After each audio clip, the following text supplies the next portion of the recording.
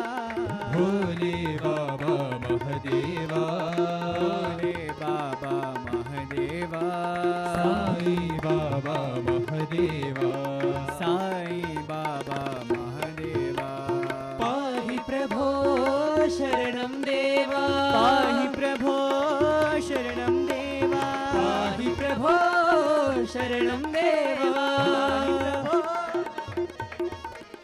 Her her Gange Mahdeva her Gange Mahdeva her her Gange Mahdeva her Gange Mahdeva Om her her Gange Mahdeva her her Gange Mahdeva Om her her Gange Mahdeva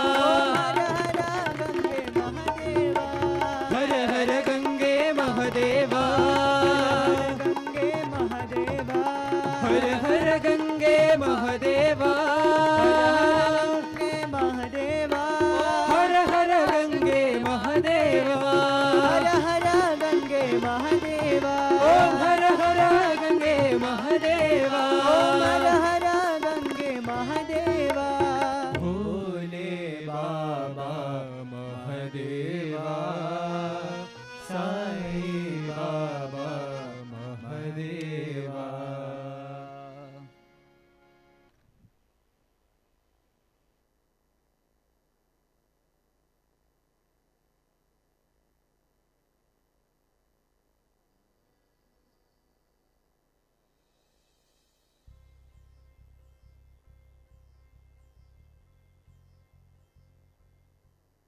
Om Shri Sai Ram. We will begin the day's proceedings with a Vedic invocation.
कवीनामुपमश्रवस्तमम् ज्येष्ठराजं ब्रह्मणां ब्रह्मणस्पत आनः शृण्वन्नोतिभिः सीदसादनम् प्रणो देवी सरस्वती वाजेभिर्वाजिनीवती धीनामवित्रयवतु गणेशाय नमः सरस्वत्यै नमः श्रीगुरुभ्यो नमः हरिः ॐ नमस्ते गणपतये त्वमेव प्रत्यक्षं तत्त्वमसि त्वमेव केवलं कर्तासि त्वमेव केवलं धर्तासि त्वमेव केवलं हर्तासि त्वमेव सर्वं खल्विदं ब्रह्मासि त्वं साक्षादात्मासि नित्यं ऋतं वच्मि सत्यं वच्मि अवत्वं माम् अववक्तारम् अवश्रोतारम् अवदातारम् अवधातारम् अवानुजानमवशिष्यम् अवपश्चातात् अवपुरस्तात् अवोत्तरातात् अवदक्षिणातात् अवचोर्ध्वातात् अवाधरातात् सर्वतो मां पाहि पाहि समन्तात् त्वं वाङ्मयस्त्वं चिन्मयः त्वमानन्दमयस्त्वं ब्रह्ममयः त्वं सच्चिदानन्दाद्वितीयोऽसि त्वं प्रत्यक्षं ब्रह्मासि त्वं ज्ञानमयो विज्ञानमयोऽसि सर्वं जगदिदं त्वत्तो जायते सर्वं जगदिदं त्वत्तस्तिष्ठति सर्वं जगदिदं त्वयि लयमेष्यति सर्वं जगदिदं त्वयि प्रत्येति त्वं भूमिरापो नलो निलो नभः त्वं चत्वारि वाक्पदानि त्वं गुणत्रयातीतः त्वं अवस्थात्रयातीतः त्वं देहत्रयातीतः त्वं कालत्रयातीतः त्वं मूलाधारस्थितोऽसि नित्यं त्वं शक्तित्रयात्मकः त्वां योगिनो ध्यायन्ति नित्यं त्वं ब्रह्मास्त्वं विष्णुस्त्वं रुद्रस्त्वम् इन्द्रस्त्वम् अग्निस्त्वं वायुस्त्वं सूर्यस्त्वं चन्द्रमास्त्वं ब्रह्म भूर्भुवस्सुवरोम् गणादीन् पूर्वमुच्चार्य वर्णादीन् तदनन्तरम् अनुस्वारपरतरः अर्धेन्दुलसितं तारेण रुद्धम्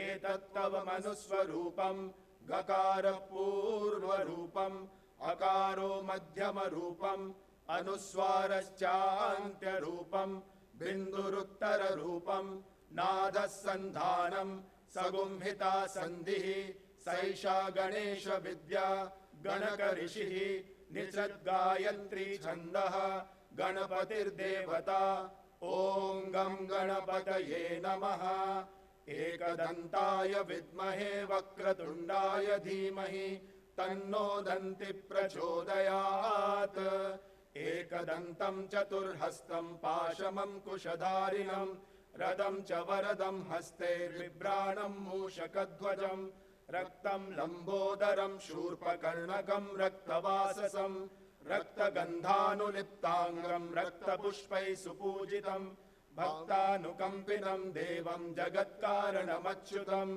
आविर्भूतं च सृष्ट्यादौ प्रकृतेः पुरुषात् परम् एवं ध्यायति यो नित्यं स योगी योगिनां वरः नमो व्रातपतये नमो गणपतये नमः प्रमथपतये नमस्ते अस्तु लम्बोदराय एकदन्ताय विघ्ननाशिने शिवसुताय वरदमूर्तये नमः ॐ शान्ति शान्ति शान्तिः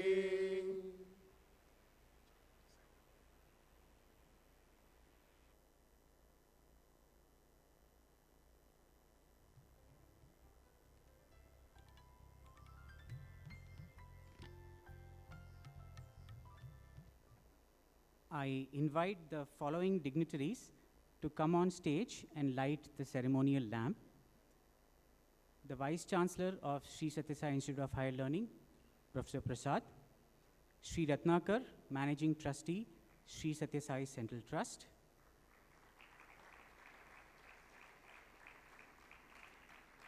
Sri Alok Ohrie, Managing Director and President, Dell Technologies India, and two of our alumni, Sri MVS Pratap and Sri Krishna Reddy.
I now invite the head of the department, Dr. Sai Manohar, to deliver the welcome address.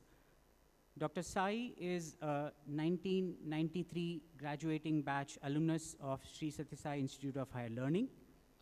After a 2-decade career in industry and academia, he chose to return to his alma mater and serve Bhagwan. He's currently the head of the Department of Management and Commerce. Over to Dr. Sai.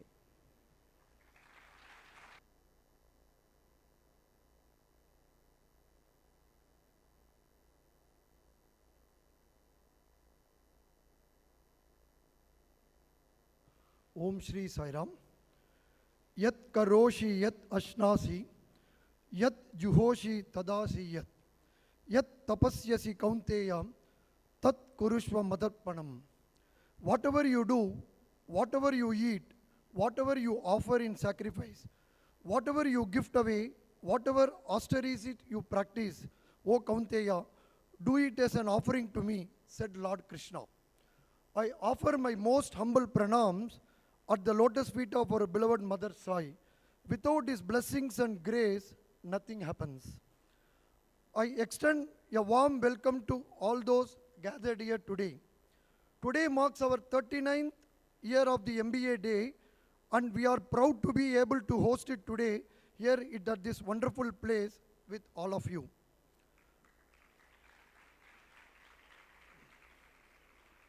Considering the need of the nation for managers and leaders with integrity and character, Bhagavan Sri Sathya Sai Baba started a specially designed management program, MBA, in Sri Sathya Sai Institute of Higher Learning, Prashanthi Nilayam, on 21st August 1986.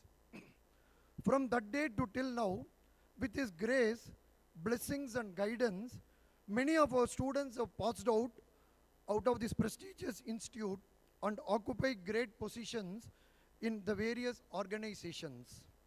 With this background, it's my pleasure and honor to welcome our respected Vice-Chancellor, Professor B. Raghavendra Prasad, who is very dynamic and whole institute is vibrating and echoing his prominence. Your commitment to excellence is what brings our institute closer and makes events like this a resounding success. Welcome, sir. We have the privilege of being in the presence of a true visionary and leader in the field of personal computer. Our guest speaker, Sri Alok Ohrie, President and Managing Director, Dell Technologies India, who has successfully spearheaded numerous initiatives that have had a profound impact. We are honored by your presence, sir. We welcome you.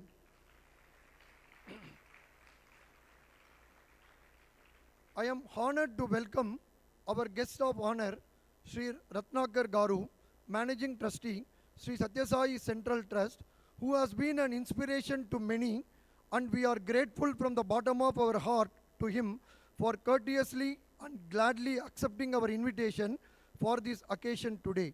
He has been highly respected and known for his kind deeds and selfless services for the society, social service field. Welcome, sir. I take this opportunity to welcome our respected Dean of Management, Dr. U. Suma Rao, who has been a guiding force of the department. Welcome, madam. I also welcome Dean of Academic Affairs, Professor R. Gauri Shankar. Welcome, sir. I welcome the Director of the campus, Professor N. Shivakumar. Welcome, sir. It is with great joy and pride that I welcome Alumni Brothers, batch of 92-94. Your presence here today is a testament to the enduring bond that you share with this institute. You are the living proof of the power of values-based education and the impact that our institute has on shaping leaders, innovators, and change makers. Welcome, brothers. We also extend a cordial and affectionate welcome to our distinguished guest. Welcome all. I am profusely elated to take this opportunity to welcome our esteemed faculty members both from the Brindavan campus and the Anantapur campus, who has been contributing to the growth of this institute. Welcome all. It is my absolute pleasure to extend a hearty welcome to our students present here. We are thrilled to witness such enthusiastic participations and a highly learned audience gathered to deepen their understanding. Welcome, students.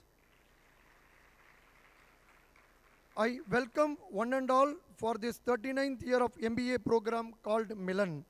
Let us cherish this moment of joy, celebrate our achievements, and look forward to the new opportunities that lie ahead. Thank you once again for being here. I hope you have a wonderful time. Jai Sai Ram.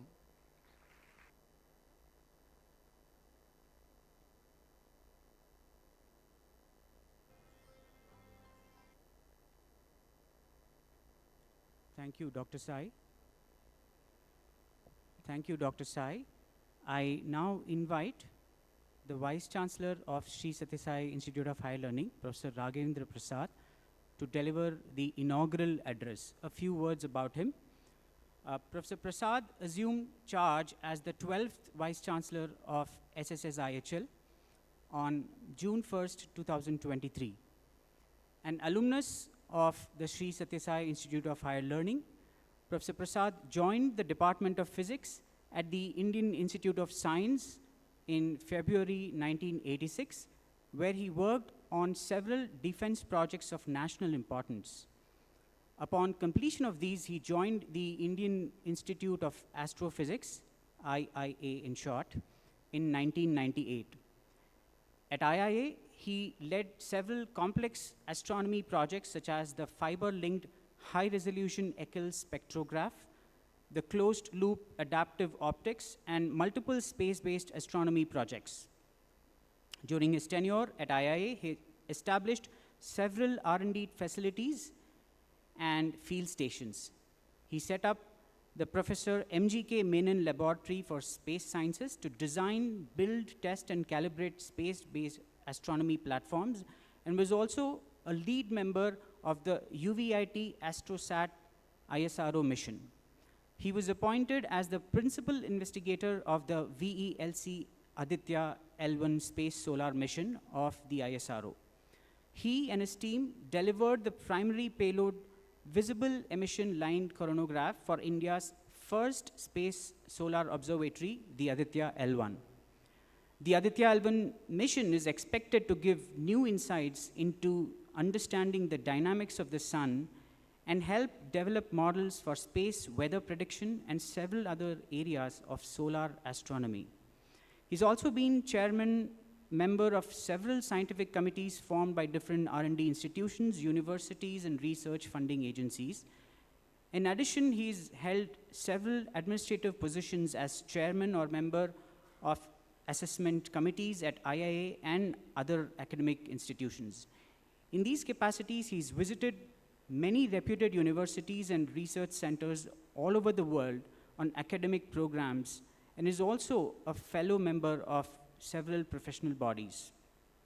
An active participant in many of the socially relevant service activities connected with the Sri Sathya Sai fraternity and the institute over the last 35 years. He's passionate about sustainable energy technologies and environment, and has worked on several initiatives of the Sri Sathya Sai Central Trust in this domain.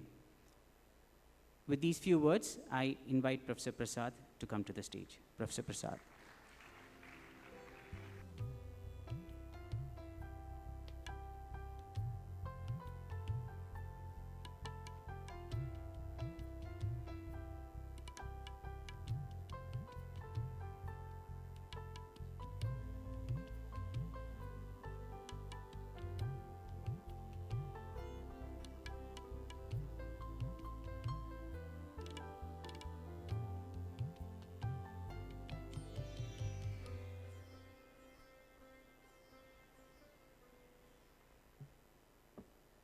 Om Shri Sai Ram, offering my most prayerful salutations at the lotus feet of our divine founder chancellor, Bhagavan Sri Sathya Sai Baba.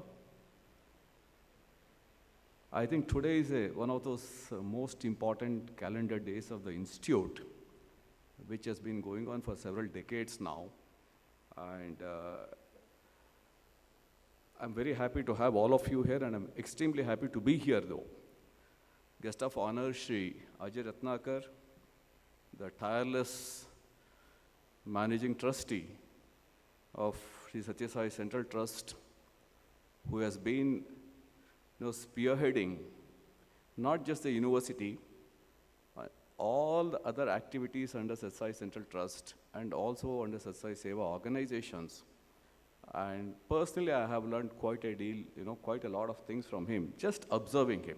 And so whenever I feel very tired and sort of little low, I just think of him and, sort of recover myself. So that's the level of, I'm not trying to praise him, but this is my honest observation of him. Okay, I just wanted to tell our younger colleagues, when we feel tired and when we feel that low, I think somewhere or other after praying to Swami, just look at him once, think of him once. I think then you will recover your energies and spirits. Welcome, Rathnakar. And we have greatest honor of having our guest of honor, Sri Alok Ohrie, President and Managing Director of Dell Technologies, India. Let me confess, sir, I always had a passion for Dell, laptops and computers. So somewhere or other, I'm not trying to praise you, even now I have them. So it's been for decades I've been having them. I prefer them. I tried Mac, but I gave up in no time. And then I went back to my Dell. So that's my, interest in Dell products. Director of the campus, Professor Shivkumar, who keeps driving everybody around here. And Professor Suma, I know that you have just returned from US in spite of your jet lag. She is the Dean of Management and Commerce, who drives everybody in this faculty, in this management department, and with her tireless commitment and energies. So welcome here to Brindavan Campus. And I have a very distinguished colleague over here, Professor R. Gauri Shankar, the Dean of Student Affairs, who sort of always immerses himself in student affairs than his own physics. So I know that sacrificing one's physics, one's science is a very, very difficult thing. But I think it's much more important that he's worried about everybody in this hall and those who are not in this hall, the entire university, in terms of trying to restructure the curriculum, programs, everything, in his way. It takes humongous amount of time and effort and planning. Welcome here. I know you're a physics man, but still you're welcome here, Dean of Student Affairs. My fellow colleagues over here, all the faculty members who are the role models and inspiration to every student over here, and your commitment, your professionalism, and your sacrifices is a learning point for every one of these management students over here. Because, as Swami always said, the student only observes teachers and learns from them. So if any student who has come back even after 30 years, one is, of course, primary thing is about Swami. Second one is the kind of teachers they all had and the ambience this place gives. So that's very, very important. So welcome all the faculty colleagues over here. And of course, the proof of concept, proof of Sathya Sai education is our own alumni, okay? And I do not know their designations, the MBA batch of 92 to 94. I would brand all of them as CXOs, okay, or C-suite members.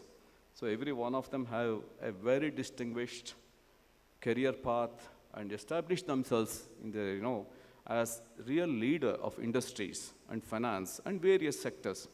So you can see all of them sitting over there. I'm sure when our current students see, even after 30 years, they were able to chant Vedic hymns flawlessly. So it means that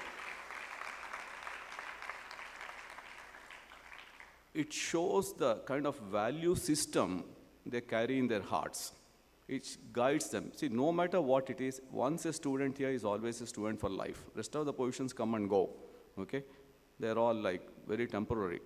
But the brand Sathya Sai student, not all can have it, let me assure you that. Because my own little experience outside and having seen a lot of places.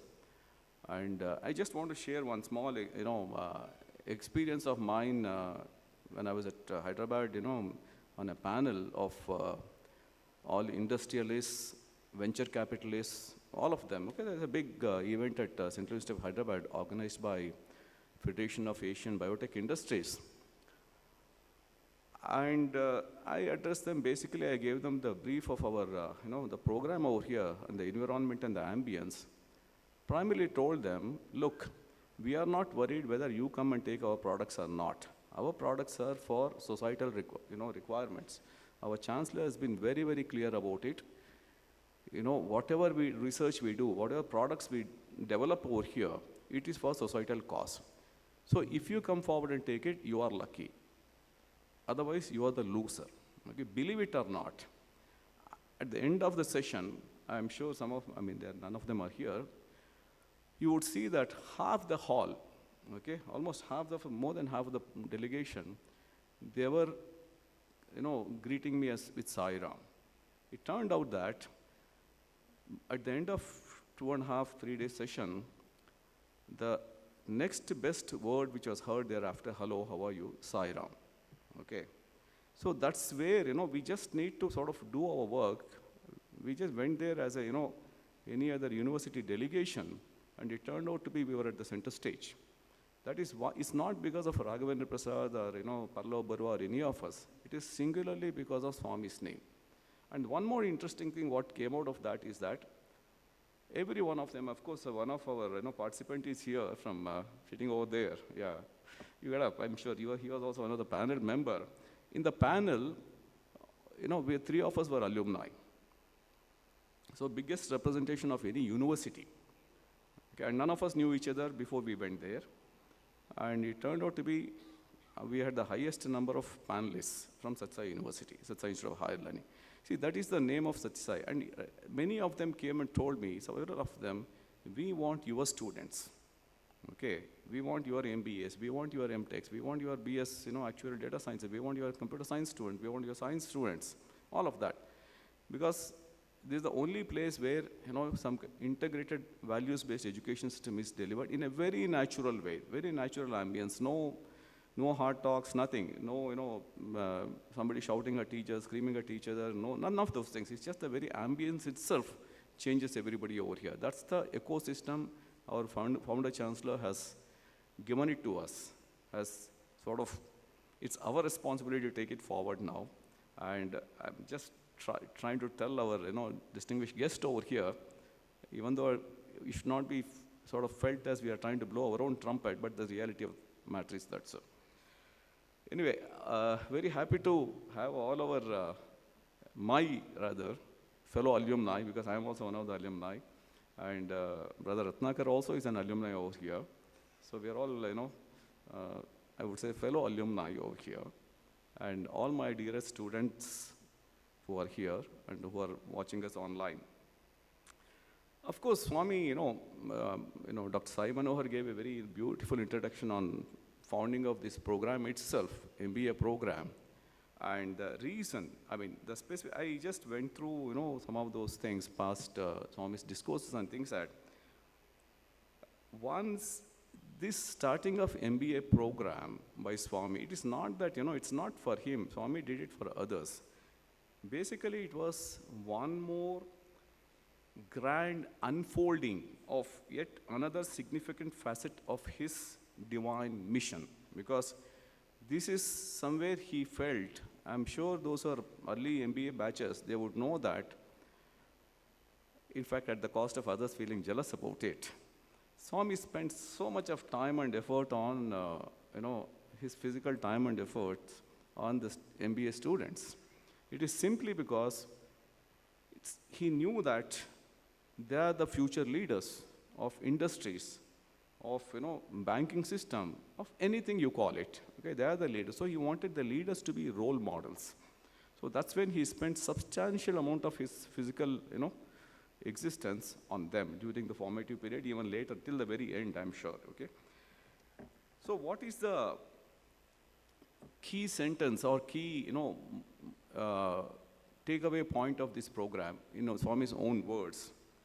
It's a values-based, Swami wants this system to generate a values-based manager with character and confidence, who is trained in people skills, is the program's goal, okay? So it's a very simple, beautiful, straightforward. Yesterday I was discussing many of our alumni, colleagues over here, and they were telling me that, even the biggest schools in businesses, see, one is, of course, management itself. Sorry for saying that. It's not undermining anybody. It's simply common sense. Okay, that's one thing. Management itself, common sense, structured in a different, deliverable models, if you ask me that. Sorry, I'm not undermining anybody over here, okay? All the managers and, we have had, very successful entrepreneurs without this so-called MBA degree, okay? So what it mattered is maximum is the common sense, and management, of course, gives you a lot more disciplined approach of how to handle things. They all were telling me what is lacking today's industrial world, entrepreneurship or financial markets is the ethics. Okay, most of these business schools are looking at where is the system that can inculcate values and ethics in managers. Okay, this is what people are looking at now. Most of the big schools are also looking at where do we look for such beacons of light, okay, who will help us on these matters. Somewhere or other, I find that our institute's name keeps coming up again and again. So this is actually a beginning of much, much larger future for all of us. It's a mission as such, in a missionary mode. So welcome all the future CXOs over here seated in this audience. And of course, we should recall on this day some of the doyens of past years. If not for them, I'm sure we would not have been here today. In structuring this program, let me, with all respects and reverence, recall some of these doyens. Of course, I was not fortunate enough to be one of the students, but as a silent observer from outside, I could really perceive their commitment and passion and professionalism. To start with Professor K.S. Saigal, Professor U.S. Rao, Professor M. Radhaswamy, Professor Ram Murthy, Professor Gautam Nagvekar, Professor Sudhir Bhaskar, Professor R. Kumar Bhaskar, Professor Shiv Pandit, and Professor H. Bhagia. Okay, what I would say, these are the people who really set the path. Okay, of course, they also trained future leaders. Future leaders who are many of them are your faculty members over here, and the current dean is actually a family member. It's like a family inheritance. And Professor Suma is daughter of Professor U.R. Rao. So whatever she learned, U.S. Rao, I'm sorry, thank you. Whatever she learned from her father, okay, one is academic excellence and the common sense of management and also the ethical principles. She is now, she's just come back from US, but in spite of that, she's over here. So that is our, continuity over here. Okay, that's the continuity which we have established so that we don't lose out on any of those things. Of course, a lot of people say this is inbreeding. No, it's not at all. I know what is meant by inbreeding, how it affects, but there is what is called a healthy inbreeding, where we retain the culture of the place, the values of the place, without compromising any of the professional aspects, professional demands of the place. This is the very purpose where we did some, restructuring of the campuses. We knew that Whitefield would be the best place for, the programs such as management programs and commerce programs, anything to do with the finances and, administration. Bangalore would be the best place for, where we can get a lot of experts, including, our today's guest of honor, Sri Alok Ohrie. So we have been having, the department has been striving very hard now to, almost on a date, every week we have a major event happening over here, because just about 10 days ago, I was here, 2 more major events from them. So they don't give us also space to, one event after the students are exposed with really eminent, successful businessmen and financial experts. And that's the advantage of being in Bangalore and Whitefield. Now, I think I've talked too much, and I just want to close this session by, quoting what Swami said on 21st August 1986. I mean, just to sum up few lines, he says, quote, "In our institute, we want to turn out masters in man management." Please remember, this is a word, this is a key word for us, man management. Very, it's a loaded statement here. He didn't say, turn out leaders who can manage industries, financial businesses, and all of that. He said man management. So it's a very, loaded, and I mean, the more you contemplate on that, you see that it's much more relevant today and in future than even in the past, okay? The students should develop a broad outlook and prepare themselves to serve society with sincerity and dedication. They must set an example in morality and bring credit to the country by their work and their contribution to the development of the nation. See, he never told here, you develop yourself first. He said every effort of yours should be towards the society and the development of nation. That is the guiding principle which he laid for all of us. And I'm sure all of us take this pledge today to continue on that path, because no chancellor anywhere in the world has laid out such very clear path. And if we miss that path, and we are the greatest losers, because his mission will succeed, either you are there or I am there, it doesn't matter, okay? His mission is bound to succeed, it cannot fail, okay? It's that we need to make an effort, we need to pray, we need to make every thought, word, and deed of ours should be on that, so that we can redeem ourselves. Thank you very much. Sai Ram to all of you.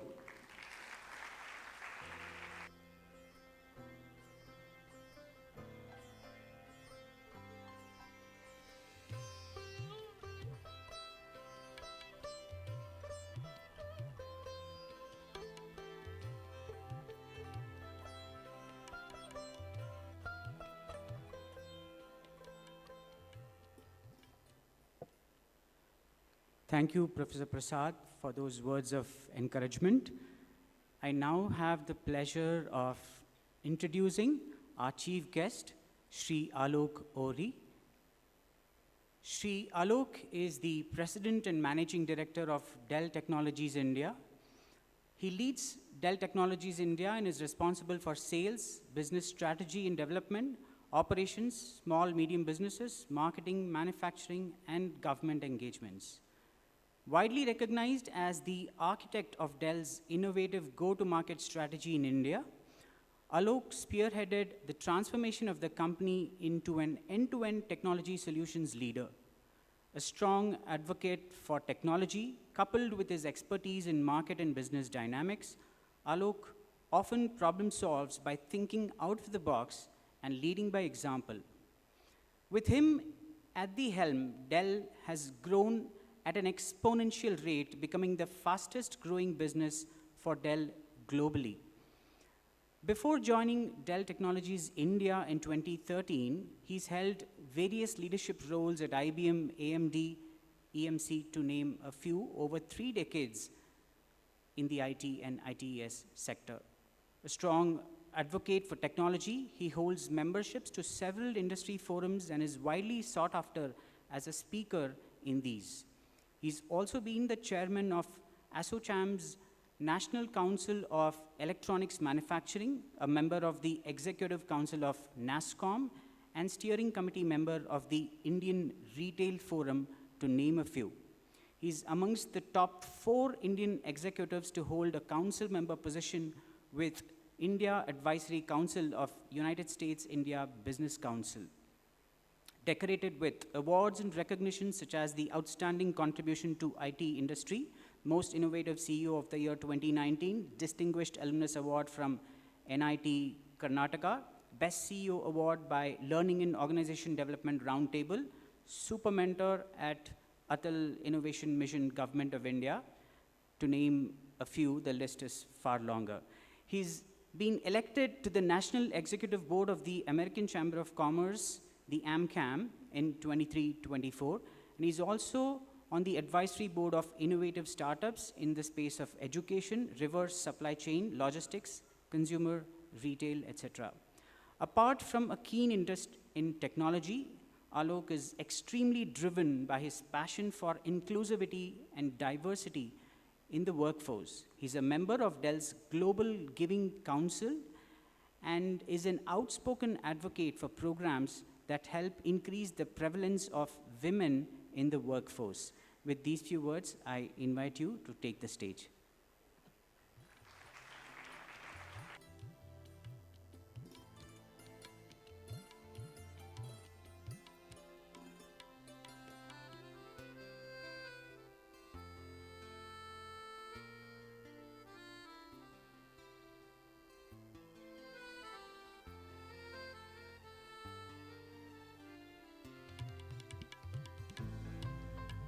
Om Shri Sai Ram.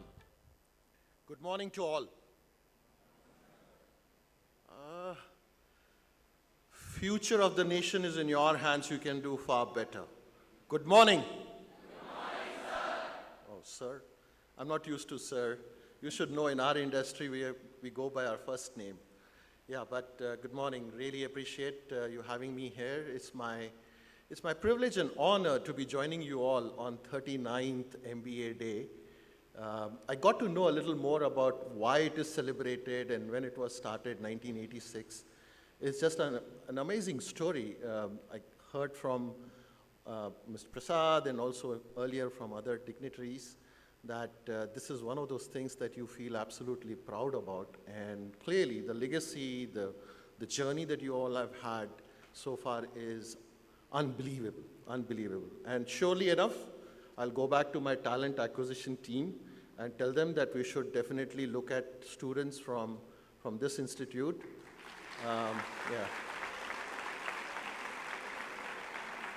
Yeah, but you'll have to go through the interview process, okay? I mean, don't expect this to be like an invitation to just come in. No, we'll have to go through the interview process. Listen, before I get on to talking to you about my experience in the corporate world and sharing some nuggets with you, I would like to just talk to you about something that is very close to my heart, which is our nation. It's extremely close to my heart, and I keep talking to everybody within the government, within the bureaucracy, and even the customers and the partners that we have in the ecosystem, that look, these are super, super exciting times in India. And I make that statement because if you really look at the last couple of decades, starting 1992 when the economy was opened up, reforms were brought in, this country has progressed really well. I can tell you I've been traveling abroad for many years, and some of you who have traveled would agree with me that there is clearly a massive level of change in the way we are perceived as Indians and what we bring to the table versus what it used to be maybe 3 decades back. 3 decades back, we would go in and we would be asked questions at the immigration counter saying, why are you here? When will you go back? Where is your return ticket? And all of those kind of questions. I can tell you over the last 1 decade or so, when I walk into any of these countries, the matured countries, developed countries, at the immigration counter, there are no questions asked. Oh, you are here? Thank you very much. How long are you going to stay? 4 days, 5 days, 1 week? Yeah, stamp and you walk out. That's the level of perception change that has taken place. And a lot of that is to do with the fact that the country has been progressing extremely well. Look at the GDP growth rate. 7.6%, depending on which source you look at it, it will be between 7 to 8%. We are today about $3.83 trillion economy, on the path to become a $5 trillion economy in the next 3 to 4 years. Again, if it is not next 3 to 4 years, it will at least be in 5 years. Simple mathematics, growing at 7 to 8% will get you there at 5 trillion. 5 trillion will put us as number 3 economy globally. We are currently number 5. That essentially means that there will be a lot more prosperity, a lot more economic activity within the country, and a lot more progress that the nation will make. Now, having said that, you should also know that there is a big reason why this nation is doing so well economically. Number 1, it is the demographics. Number 2, it is the talent that exists, the skill sets that exist in this country. And number three, more importantly, is the domestic consumption. What we produce in India predominantly gets consumed within the country. So the domestic consumption is so high that we'll continue to see more and more of it happening. Today, the middle class in India is about 350 million plus. Now, no marks for guessing, US total population is 353 million. Our middle class alone is equal to US population. Given that the demographic is on our side, which is that the average age in India is extremely low, we'll continue to have a very productive workforce for many decades going forward, at least for the next 2 to 3 decades. Now, what that does is that it continues to put us ahead in the game versus all of the markets or all of the other countries that one can think of as developed countries. Well, because the demographics is in our favor, we also see a lot of bold and courageous younger generation that is saying, I'm not going to follow the regular path. I'm going to do something on my own. And therefore, the startups are coming up literally every second minute, every second hour in the country. Today, we boast to have the third largest startup ecosystem in the country, in the world. In the world, third largest startup ecosystem. It's attracting funds, investments in billions of dollars. Billions of dollars. So all of this put together, which is the middle class, the demographics, the startup ecosystem, etc., will continue to put us into a very, very envious position versus most of the other countries that one can think of. Now, what this would do is it will create numerous opportunities across different industries, not limited only to one industry. In the past, typically when you talk about opportunities in India, folks would have talked about IT or IT services. To my mind, now IT services definitely will continue to play a big role. It is a $126–130 billion industry in the country today, just on the products and services. But there are other industries that are becoming extremely high growth opportunities. Banking and finance, all of us know. Some of the alumni are from banking and finance, and I'm sure they will talk about, when they get to talk to you, they'll talk about how it's super exciting to be in that space. Pharma is another industry that is becoming extremely interesting space to be in. Space, anyway, India has demonstrated many a times in the past that we are doing exceedingly well. We end up developing, products at fraction of a cost that US NASA does or any other big agency does. So there's lots happening. Interestingly, in this entire journey, what you will find is that technology, pure technology, will play a very, very huge role, an extremely important role. When I graduated in 1988 is when I passed out of my college in NIT Surathkal, which is in Karnataka, I had never dreamt that there will be a day when the computing power of those days will be available in each and every one of our hands. What I'm saying is that the mobile phone that all of us are carrying today, the processing power of that mobile phone is equal to the supercomputing power that existed in 1988. You see the drift here? It's unimaginable. At least when I passed out, I'd never thought that one day something like this would happen. The pace at which the technology is advancing is unimaginable and incredible. And the pace will continue to become much more faster. Newer innovations will come at much shorter intervals of time, and we will see a very, very different world in the next 10 to 20 years. In fact, there are people who are saying that We will see changes in the next 3 to 5 years, which we may have not seen for the last decade, decade and a half. So it's that level of pace that we are talking about. Now, if you really step back and look at everything, what you will find is that human beings have always partnered with machines, have always partnered with devices, tools, etc. The very first innovation that brought in that level of, call it, profound change in the way we live our life is 5,500 years back. 3,500 BC, first time wheel was invented. From that day onwards, and by the way, wheel was invented in Iraq. From that day onwards, things have changed dramatically. Most recently, in 1700, early 1700, the steam engine concept was created, right? And that changed the world of mechanization or mass production. Electricity came in, it further lifted the entire game.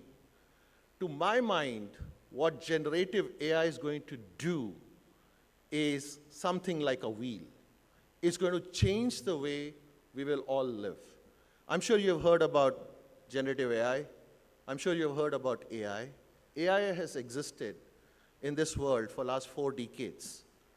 It's over the last decade and a half that artificial intelligence has found its way into various applications and has helped some of the services to be delivered in a much more efficient manner. Artificial intelligence so far has looked at patterns, and the algorithm, depending, or I should say, picking up the pattern, would define what the next step should be. So when you buy anything on Swiggy or Zomato, and you're not happy, and you say, I'm not happy, when you're interacting with the Swiggy and Zomato, actually you're not interacting with an individual, you're not interacting with a human being. You're actually interacting with a chatbot, which is nothing but an AI algo sitting out there. It has been told that, look, if you see this pattern, if you see this question, this is the response that you need to give, right? That's changing. That's changing with generative AI. Generative AI is going to bring in what is called as analyze, learn, and create new information. Now, that's going to change the world. That's going to change our lives. It's going to be all across all industries. So as MBA students, my very first request to you would be that embrace technology. Embrace technology. Get comfortable with technology. Because technology is going to exist in every industry that you can think of. Now, you may choose to say, I'm not going to be in IT. No problems. If you want to be in, argument's sake, let's say in a manufacturing company, you will still need to know enough and more technology. IoT, automation on the shop floor, working along with the edge cloud, all of that would be part of what you will need to do. So yes, you need to manage people, you need to manage the teams as a management graduate, but you also need to be having enough and more understanding and familiarity with technology to be able to add value to the work that your teams would be doing on the floor, if it is a shop floor or wherever. So fundamentally what I'm trying to tell you is that, listen, you cannot stay away from being comfortable with technology. So embrace it, learn as much as you can. You don't need to be a super expert if you don't want to make your career in data analytics or data science, but at least you should understand. And you should know how you can apply it into a different environment that you will get into. I can go on and on. As I said, nation is very close to my heart. And the other thing that is very close to my heart is technology. I can go on technology, giving you major gyan for the next 2 hours. but I can see all of you are getting a little restless. A lot of fans moving faster than what they were moving when I walked up to here. Yeah, I know, it's a little hot. Yeah, but let me move on to giving you some of my nuggets that I have really, I should say, benefited of. The very first one that I would like to start with is, you've heard this from others, so I'm not telling you something new. In fact, most of what I'm going to talk to you today is something that you've already heard from your teachers, from your parents, from your guardians. I'm sure some of the senior elderly people would have already told you all of this. But it has worked for me, so I'm going to share it with you. First thing first, life is all about the choices you make. I repeat, life is all about the choices you make. You as in Y-O-U in capital. It's not a choice somebody told you. It's not a choice your teacher told you. It's not a choice your parents told you. Nothing doing. It's a choice that you make, right? Let me give you an example about why I'm saying what I'm saying and how is it related to my personal life. Like you all, I also went through the rigorous academic journey right up to 12th. When I was in 12th, my time, there used to be 2 exams. I had picked up PCM, physics, chemistry, maths. So I had to give an exam to get into one of the engineering institutes. So 2 exams, IIT JEE and pre-engineering test of the state. I come from Bhilai. Bhilai is famous for its steel plant. At that point in time, Bhilai was part of Madhya Pradesh, so Madhya Pradesh pre-engineering test. I gave both the tests. Little long listed in rank, in IIT JEE, 1831 rank, and in Madhya Pradesh pre-engineering test, I had a 3rd rank. 1831 was getting me ceramics in IIT Mumbai. I said, no, I'm not going to do ceramics. I wanted to do electronics or computer science. In my time, there was only one college. By the way, pre-engineering test would get you an admission only into regional engineering colleges at that time, which are now known as NIT, National Institute of Technologies. So I was like very clear, I want to do computer science or I wanted to do electronics. My dad, who used to work for Bhilai Steel Plant, his colleagues had told him, and some of the younger, fresher colleagues, that tell your son not to take com science, tell your son not to take electronics, it's extremely tough, nobody passes easily. Very tough exams, very tough, not much of,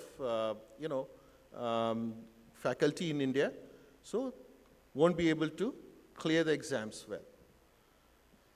Obviously, father being father, he was like, no, you have to pick up a branch that is more easier to do. I said, yeah, I'm listening to you. He told me to take mechanical. I went into the counseling and I said, I want com science or electronics. They said electronics is available in Suratkal. Com science, there was only one seat, that was in Trichy, that had already gone to the first rankie. I picked up electronics. Choice I made. At that time, electronics was just about showing up on the radar. Not many people knew about electronics, not many people knew about com science, but it was just showing up on the radar. I had read enough and more about it. I'd spoken to a couple of folks who were doing electronics and com science, and I had realized that, look, this is a sunrise industry. I need to be in the sunrise industry. Another example. Final year, companies come to the college for, hiring, and one of the companies that I wanted to join said, we don't have a slot anywhere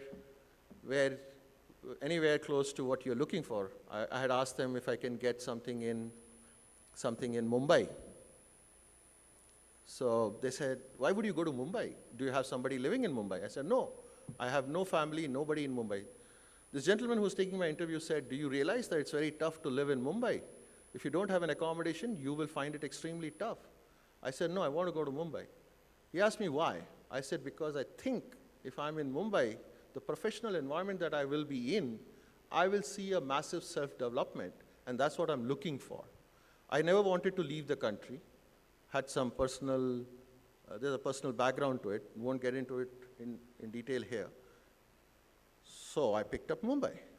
Again, a choice I made. And then there have been multiple other choices all through my career that I've made, basis what I think is right for me. So don't be following the herd. Make your own choice. Don't follow the herd. Listen to everybody. Listen to everybody, take everybody's inputs, analyze for yourself, look at your own strengths, look at what will work for you, and then go and make that call. So that's the first nugget I want to leave you with. Not every journey is exactly the same. Keep that in mind. Not every journey is exactly the same. Just because you know someone who has made it to some place doesn't mean that you need to just follow the same steps. Learn from that, do what you think is right for you. Second nugget, never settle for ordinary goals. Be very aspirational. And what better time than this to be aspirational in the country? You know, I was in IIT Chennai the other day, and somebody asked me a question, a youngster asked me a question. What's that if you were to restart your career, what's that you would like to do differently? And I said, first of all, if I was to get an opportunity, I'd like to restart my career today. Today. The kind of opportunities, the kind of things that are available today were not there 36 years back when I started my career. I want to restart my career. Of course, my body would not allow me to do that. I'm getting to be called a senior citizen, and it's not that you have the same level of acceptance in the society when you are at this age, but there's so many opportunities. So set your goals that are audacious. Set your goals that are seeming like impossible, seeming like can't be done. And believe me, when you set your goal that are audacious and you talk about it, your subconscious mind starts to align everything to achieving those goals. It's a beautiful thing that happens within our bodies. We start to align to actions that get us there. The third thing, Mr. Prasad talked about excellence of this institute. Well, excellence is the only way human beings progress, right? So you got to strive for excellence for your own self. Excellence doesn't come looking at Virat Kohli on the screen and saying, wow, what a game he's playing, or Dhoni, what a game he's playing. No, they actually worked really, really hard to do what they do on the field, right? But they have this benchmark set in their mind that they need to be delivering at that level. So strive for excellence. As you strive for excellence, please work hard. Please work hard. Today I see youngsters in my office who join from campuses and say, oh, I need work-life balance. I said, sure, you need work-life balance. Great, excellent. But what have you done so far in life that you need work-life balance? The same youngster will go and sit on 100 feet road in the evening for 3 hours, and you know doing what? But he's saying work-life balance. Okay, good, nice. Coming into the office by 9 o'clock is like a big effort for them. Don't fall into that trap. You fall into that trap, believe me, somebody else, one of your own friends, one of your own colleagues, would be putting in that extra effort and going ahead. Right? Strive for excellence, work hard for it. Put every bit of you into it. Every minute that you spend in building yourself is going to come very handy as you go through your professional career. Professional careers don't get built overnight. They take ages to build. If you're starting on your own, go meet people who have started their companies. They'll tell you there is no day, there is no night. Everything is about that business that they're running, right? So strive for excellence. The fourth point that I would like to make, the fourth nugget, is self-confidence. Self-confidence, extremely important. If you are self-confident, if you're confident, you will land up delivering your content in the best possible way to the recipient. And because it is delivered in the best possible way, it will bring out your real capability for the other person to see, right? And it happens on a daily basis. Start today. When you are in the classroom, be confident. When you are on the stage, doing any extempore or anything, be confident. It will allow the content to shine. And all of us have content. All of you have content, that's why you're sitting here. If you didn't have, you wouldn't have been here. You go through a rigorous process of selection and all of that. So you have content. And as you would go about working hard, building more of your content, if you're confident, you'll deliver very well. World is all about delivery of the content. If you can't articulate, you can't come across as someone who knows the subject that he or she is talking about, you'll be dismissed. Nobody has any time. And the attention spans are growing shorter. At least in this group, I don't see it happening, but there have been times when I'm talking to an audience, full packed audience, and half the people are busy looking at their mobile phones and clearing WhatsApp messages or messaging some friend of theirs, etc. The attention spans are very short. And it's true for everyone. It's not true for me also. At my age also, I'm like, okay, get to the point. You know, it's that kind of a thing. Finally, fifth nugget. You will not be a good human being. You will not land up being respected if you do not bring your ethical best, highest level of integrity and honesty to any part of your life, personal or professional. Ethics, integrity, and honesty are the cornerstone of a good human being. In fact, if you follow that religiously, you will keep yourself away from any trouble in life anytime. It starts and ends there. In the professional world, we attach a lot of importance to this. I would not like to have anybody sitting in my organization who's cutting corners, doing things that are not right or legally incorrect, or doing things that are ethically not right. I want to sleep in the night, right? So I want my organization to be full of people who are above board, honest, sincere, of course, but above board, right?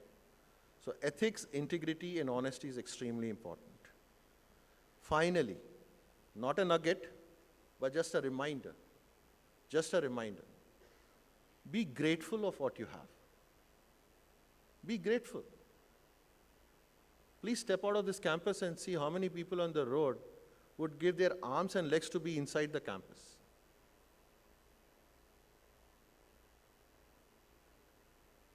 That's one thing that seems to be diminishing in our society very quickly. Be grateful to your teachers. Be grateful to your parents, elders. Make sure that you give back. Make sure you give back. There's so much pleasure, there's so much happiness you get by giving back. Do whatever you can.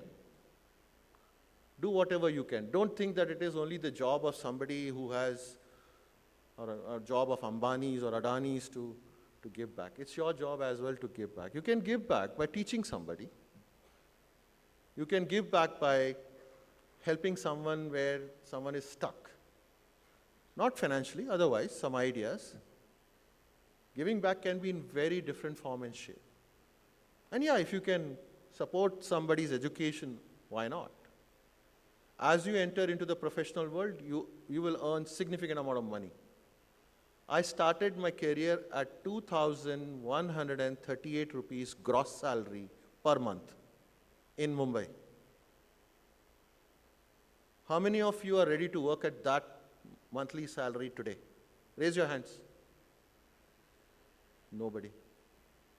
And you should not be, because the market has moved. Today, the starting salaries for someone with your kind of a background is in lakhs. You can pull out something and contribute towards giving, right? So be grateful. It's not an entitlement. It's a privilege. Treat it like that. Okay, I'd like to pause here and see if there are questions. I told Professor earlier that I don't like a monologue, I like an interactive session. So I'll speak for 25, 30 minutes, which is what I've done. I've spoken for 35 minutes, but I do want to see if there are any questions that I can help you with. I can go on and on. If you want me to talk on any topic, I can do that, but let's see if you have any questions that I can answer.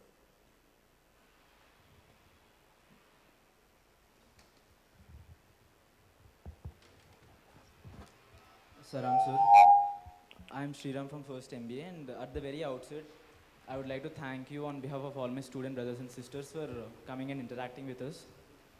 So, you started your talk by emphasizing a lot on Indian startup ecosystem.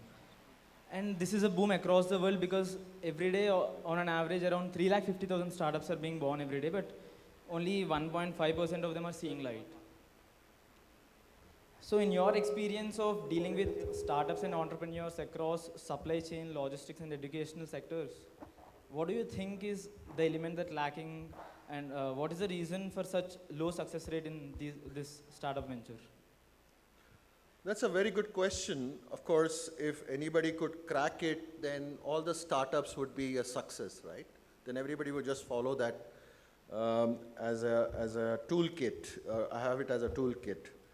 See, there are many factors on which success of a startup depends.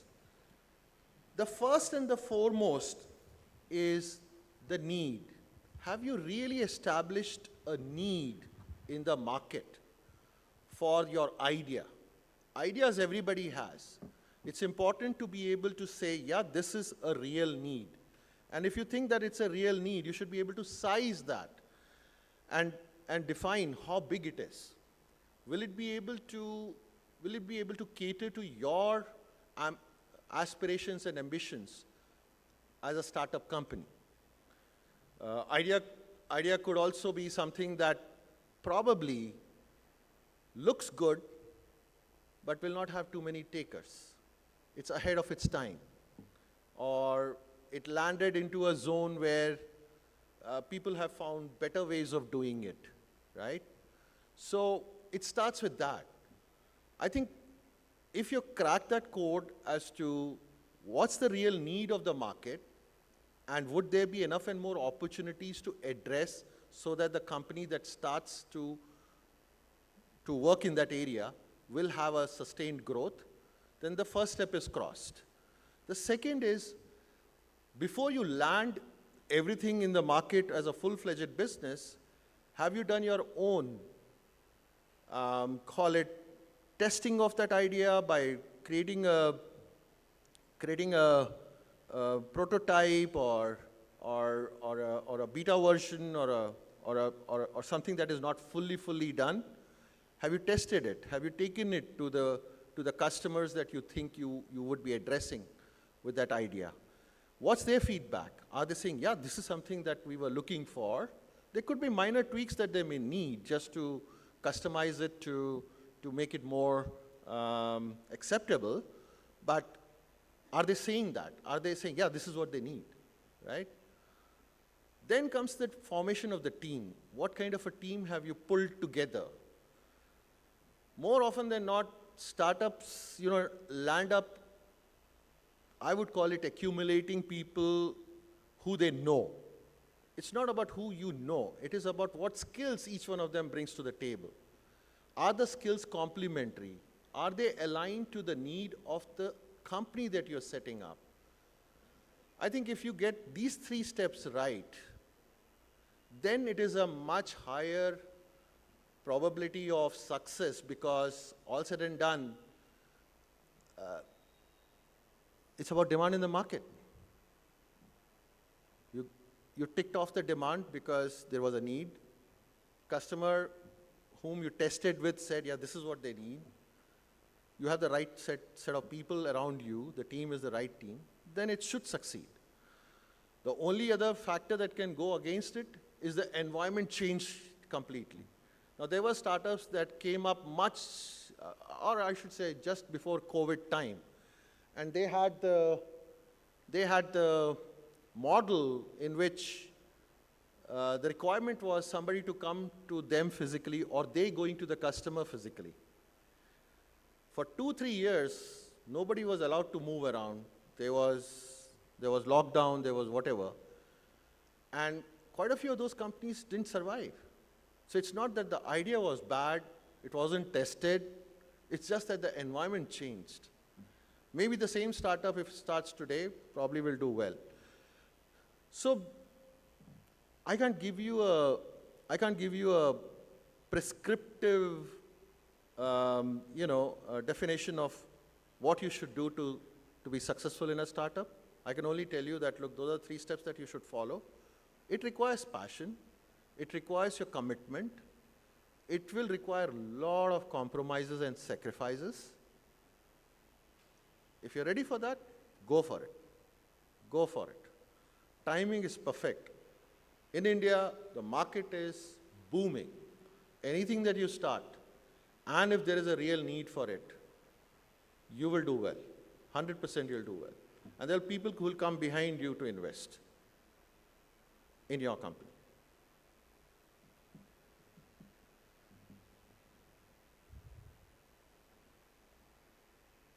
Jain sir.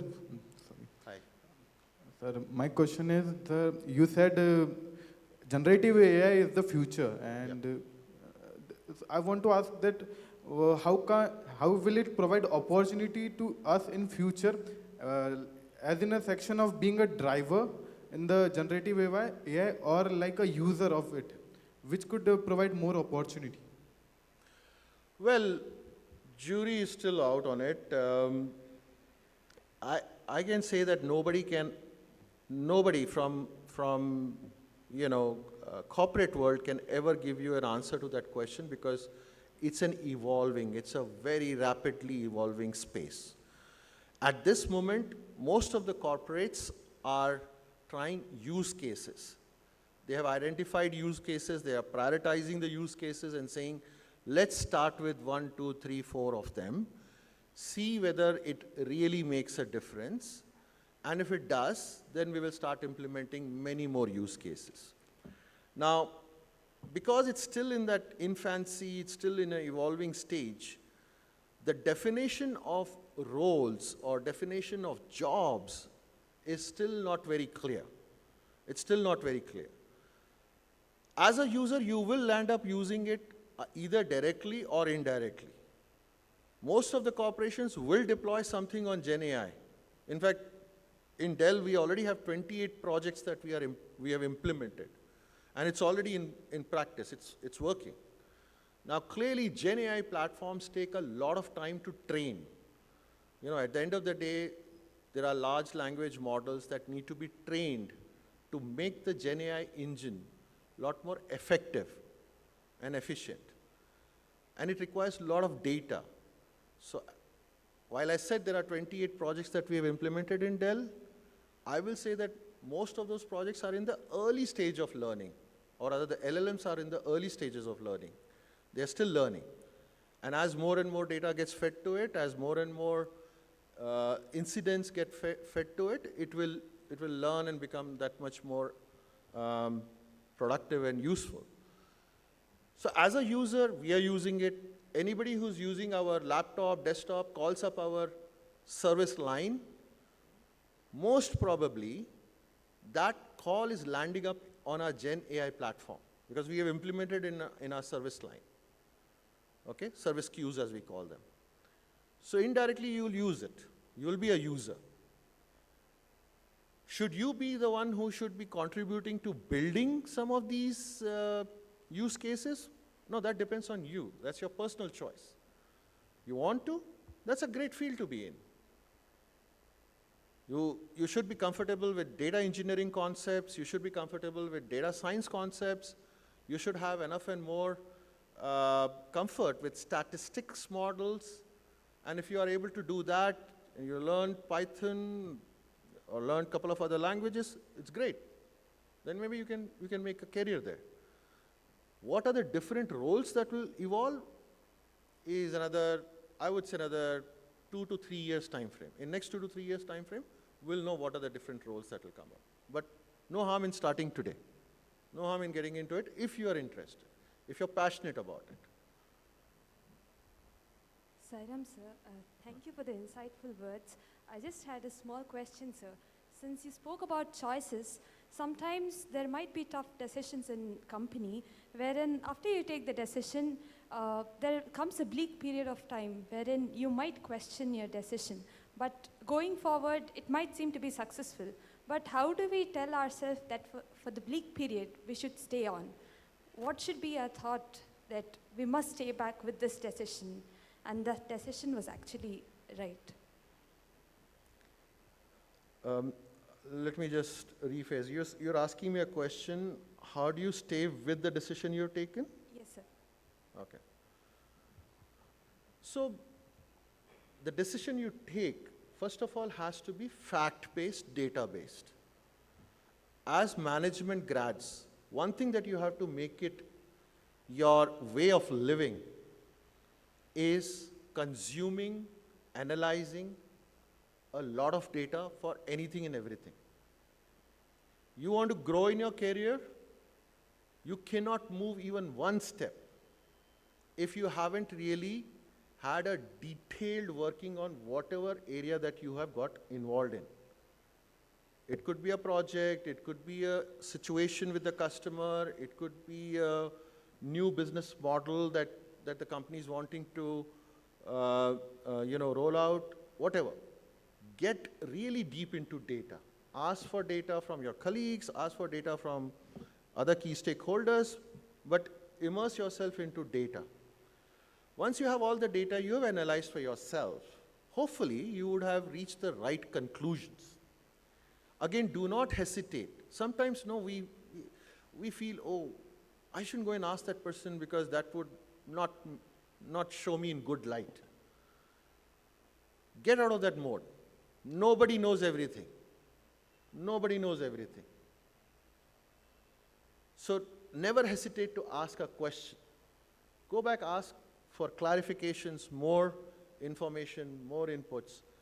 Having concluded on something, then it's your conviction. It's your conviction that should drive you through that entire process, and you hold on to your position.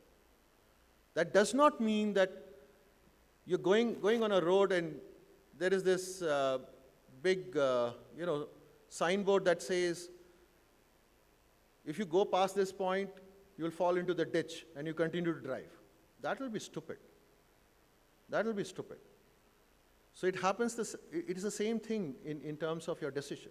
You decided, you're carrying the conviction, but if you see something really, really going wrong, you've got to pause, take a step back, and see whether you need to change your tactics or tweak your entire plan. If not, continue. Don't worry. You will reach the destination. Thank you. Sairam sir. Hi. Sir, I am Geetam from first MBA. My question is, the entire world is buzzing around the C+1 strategy, China plus one strategy.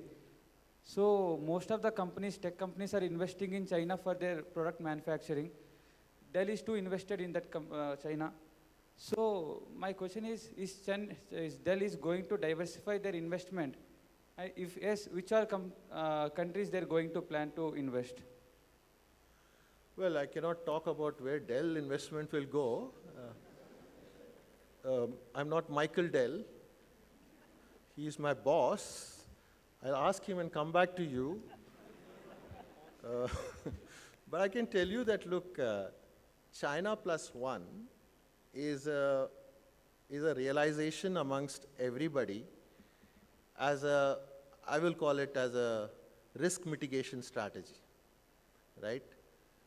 In 90s and I would say 80s and 90s, most of the manufacturing moved to China, and China became a global factory, if I can call it, for anything and everything.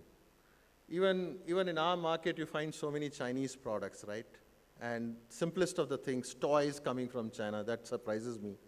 But yeah, that's how it has happened. Some of it is also to do with other countries not having shown urgency in reforms, creating an environment which is more investor friendly, which over the last, I would say, 1 decade, many countries have started to show. Vietnam, Thailand, even Malaysia have started to show a lot of flexibility with regards to investments that are coming into their countries for setting up manufacturing units. As far as Dell is concerned, we have a manufacturing unit in India. It's near Chennai.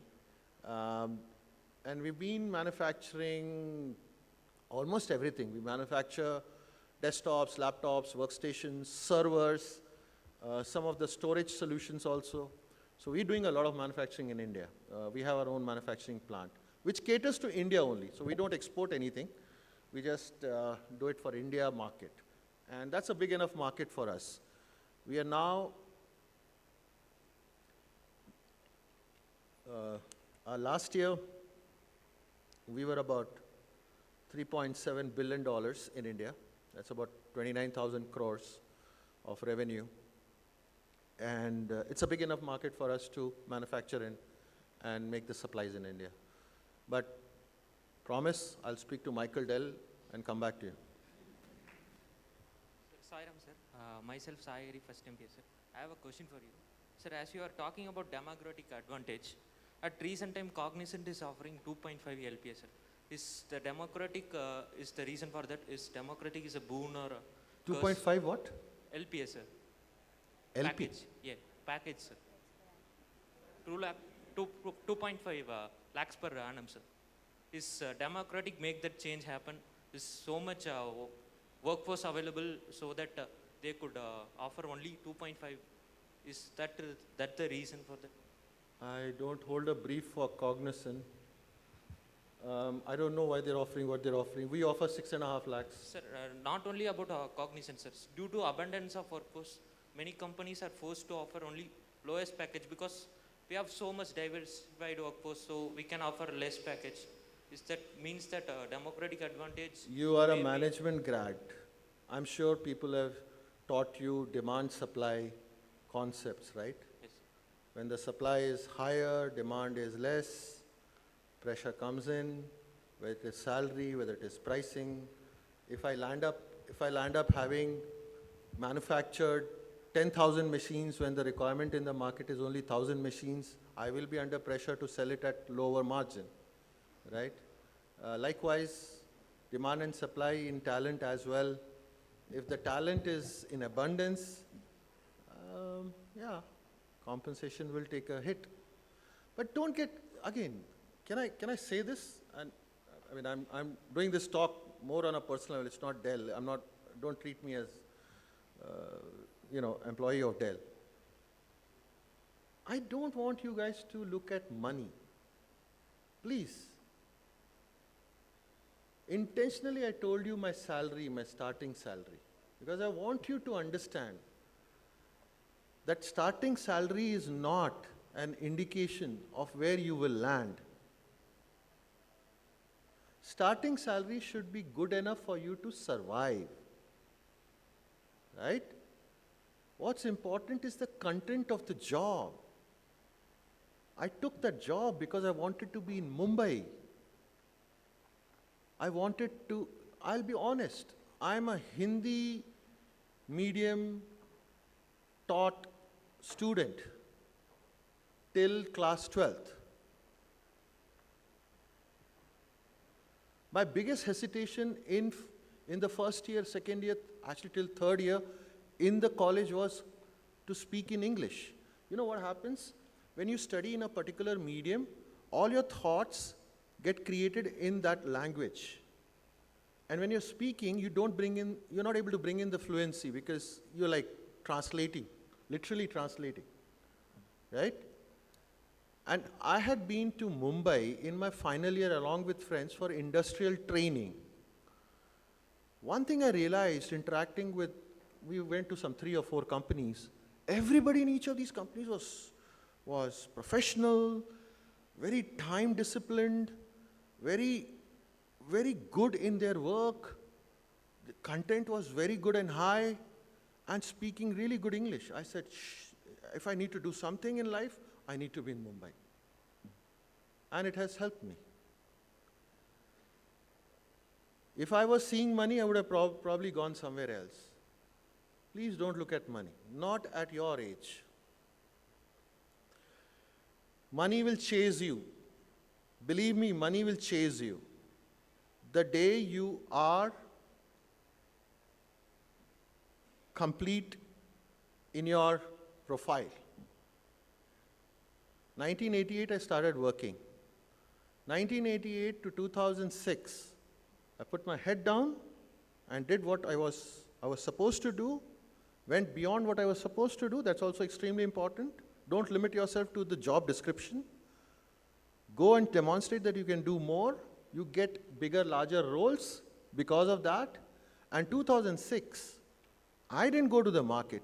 Somebody picked my name up and came to me and said, would you like to be considered for AMD as the managing director?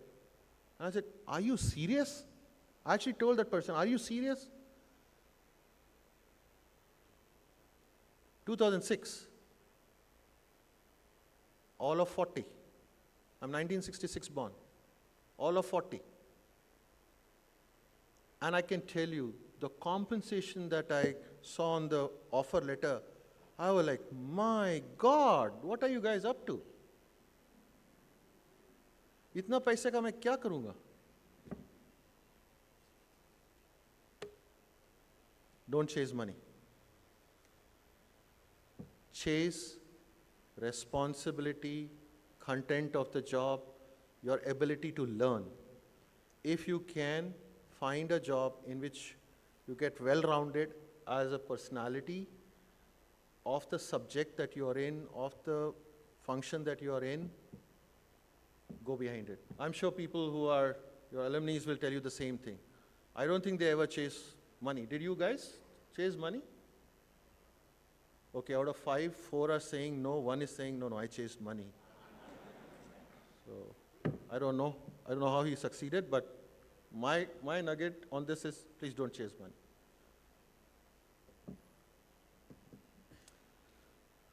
Sairam sir. Ladies first. Thank you, sir. So firstly, I would like to thank you for answering all our questions so patiently. Pleasure is mine. So I have this question, sir. You gave us the first nugget that do not follow the herd. However, what we see in these days is a population of people going into the practice, say a buzzword called job hopping. Whereas while the introductory, when you were getting introduced, we heard that you have been working with the same company since 2013. So it's been more than a decade. So as HR elective students, what we analyzed is this generation is going a little more into risk averse and less of stability. So what are your viewpoints on this, sir? Nothing is wrong or right as long as it serves what you are defining as your aspiration and goals, right? I would like to say, be driven by goals, don't be driven by opportunities. Opportunities are the biggest distraction that you will find in your career. While I told you that 1988 to 2006 I was busy, head down, doing what I'm supposed to do, it's also a fact there were many a times people called me up and said, there is this job and will you like to come in and, look at it and all of that, and I would politely say no, because I was very clear that I wasn't yet fully rounded in my mind. And I was looking for what I call it to other colleagues of mine. I say, never change a job just for the sake of more money or incremental additional responsibility. Change a job for orbit change.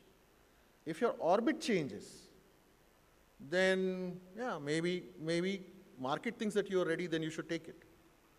So the same example that I gave you about AMD, the same example. I mean, at that time, I didn't think that I was ready for an MD position, but they thought I was ready. And I had a beautiful time. I must give a lot of credit to my thinking and all of that, of having joined AMD, presented to the board of AMD some 4 or 5 times. As a kid, you know, you would walk into the boardroom, all senior people sitting there, global board I'm talking about. So yeah, I learned a lot. But go back to the point, I would say that nothing is right or wrong, each one to oneself, because it's also a fact that not many companies these days have opportunities for keeping the employee engaged with different kind of roles. In my case, I was able to move from one role to other role in IBM. So I started in 1992 actually, 1992, and till 2006, 14 years, I had multiple roles, at least 6, 7 roles I did. So I was enjoying what I was learning. I was doing something new, and company had the opportunity to give me, and yeah, that kept me going. By staying with the organization longer, there are 2, 3 things that happen. Number one, you get to have a much more broader perspective on the business. Number 2, you build equity within the organization. So even if, and every career will have some lean patches and some really bright patches. In the lean patch, because you have the equity, somebody will be supporting you and saying, yeah, allow him some more time, he'll be back and he'll be able to do it, kind of a thing. Thirdly, longevity builds a lot of, I would say, intangible benefits. Company takes care of you. They do things that they would have not done for others. All of those kind of things. So that's a positive. Now the newer generation wants to move because they're in a hurry. Instant gratification. Instagram is all about instant gratification. I'm eating food, they'll send a picture. I'm like, what? We have eaten food all these years. We didn't grow up to this age without eating foods, right? My son and my niece, the other day, taking pictures. My son is working. He's saying to his cousin, hey, take a picture, we'll send it on Instagram. I said, kar kya rahe ho tum log yaar? Khana khao. But there are those, I don't know, maybe they are right, maybe I'm wrong, but if you ask me, I'll say, just hang in there and see if you find an orbit change, please change. Okay? I'd like to conclude this. It's fine, right? Time? Okay, these guys are not sure. So I'm going to conclude this here. It was great interacting with you. I loved the questions. I'm available on LinkedIn. If you need any more clarifications, any more conversations, please feel free to reach me on LinkedIn. And I'll be happy. I'll be happy to help you in whichever way I can. With that, have a great day and a great future ahead. You all are building the nation. Do your bit. Contribute to the society. And let's make this place a wonderful place to live. Thank you. Take care. Bye.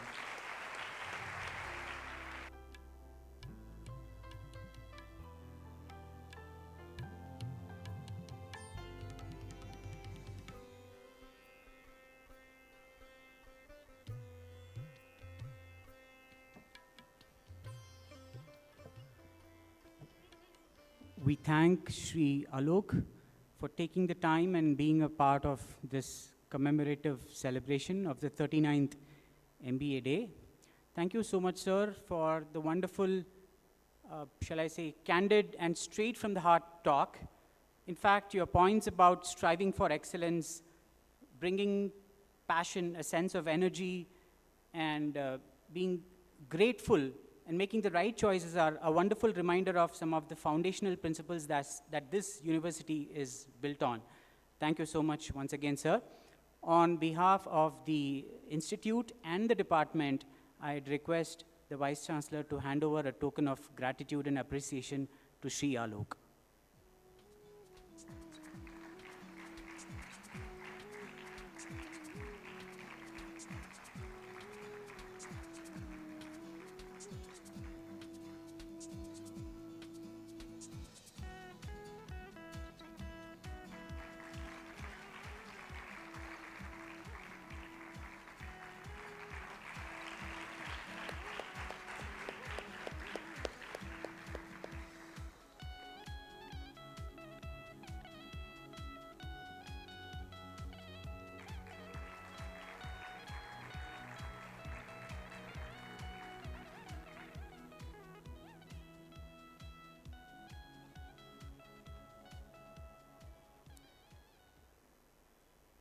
I now request our guest of honor, Sri R.J. Rathnakar, to address the gathering. A few words of introduction about him.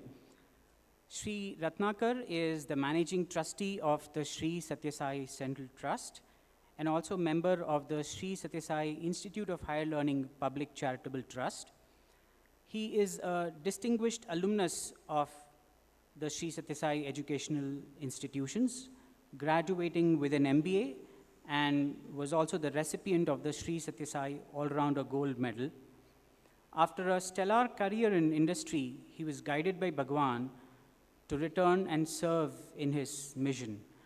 Bhagwan Baba inducted him as a trustee of the Sri Sathya Sai Central Trust in 2010, of which he is now the managing trustee.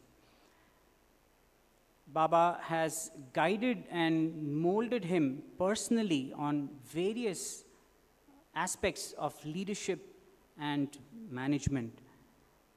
We are glad to have you in our midst, sir. With these few words, I invite you to the stage. Sri Rathnakar.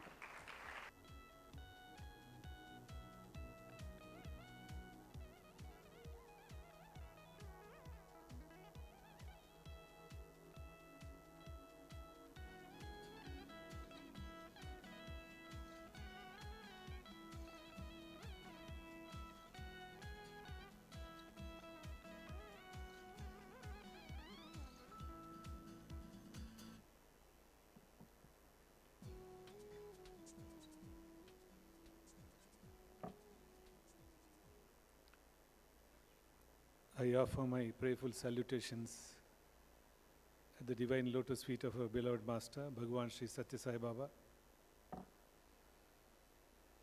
respected Vice-Chancellor,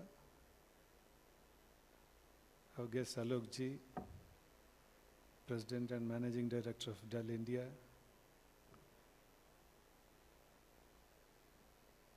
my brothers from 92-94 batch of MBA, teachers, and wonderful students. Very loving Sairam to each one of you.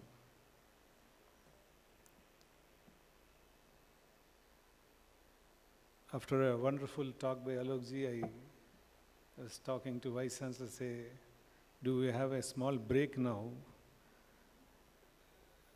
So that, after a blast, if you come and stand here, it's a little a daunting task. An industry leader like him. One thing I learned from your talk today, sir, you went into sunrise industry and you are up and shining from ever since. So that's a wonderful thing.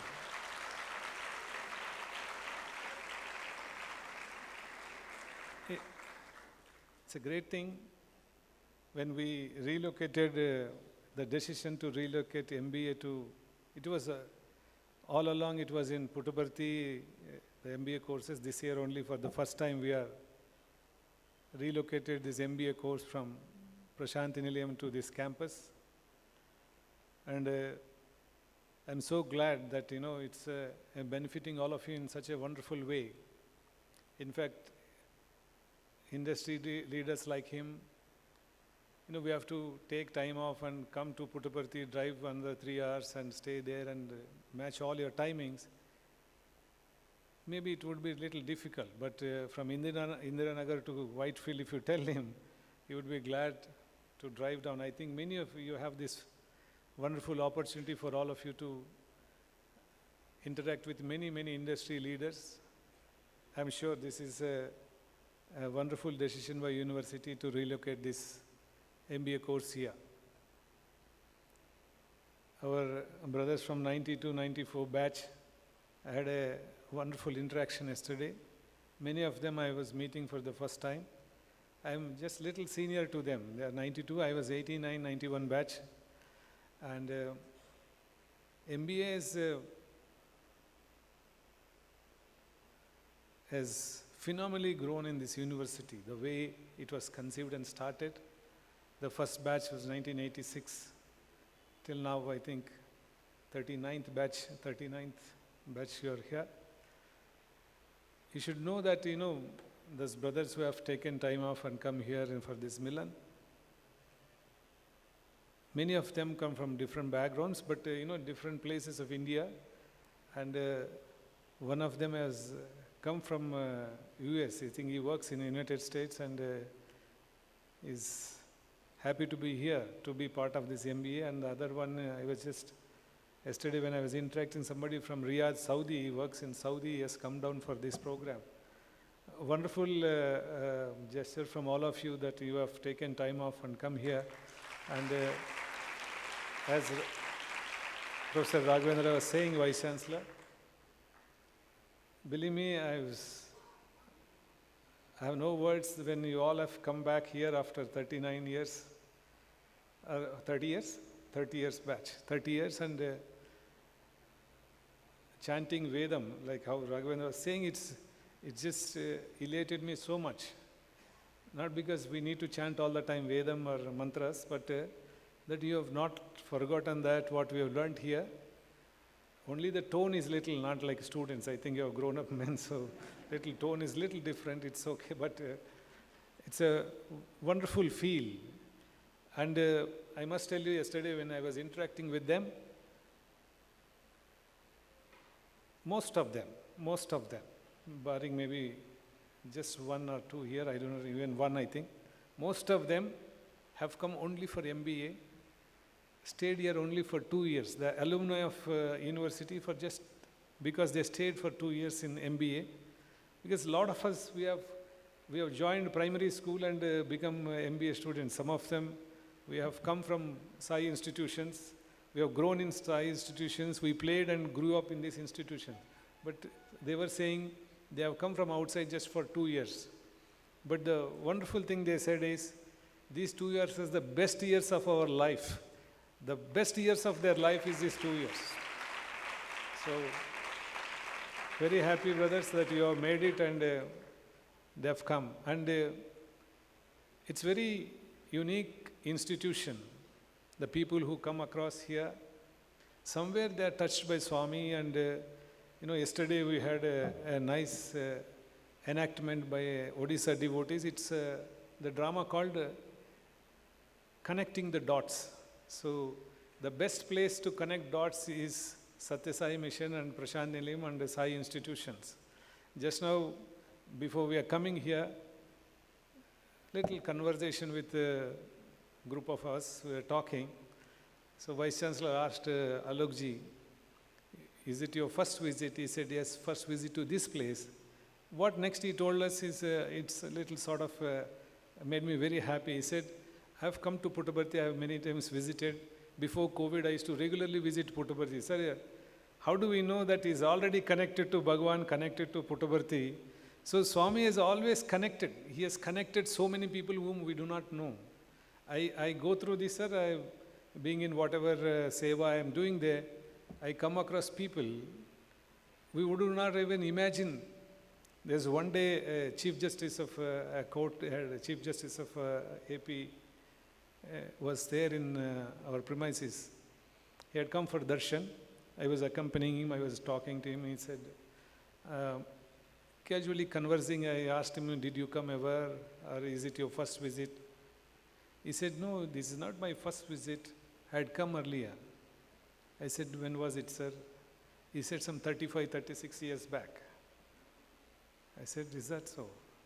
Then what he told me was very surprising. He said, I was a young man out of my school, my graduation, my university, college. I was looking for job.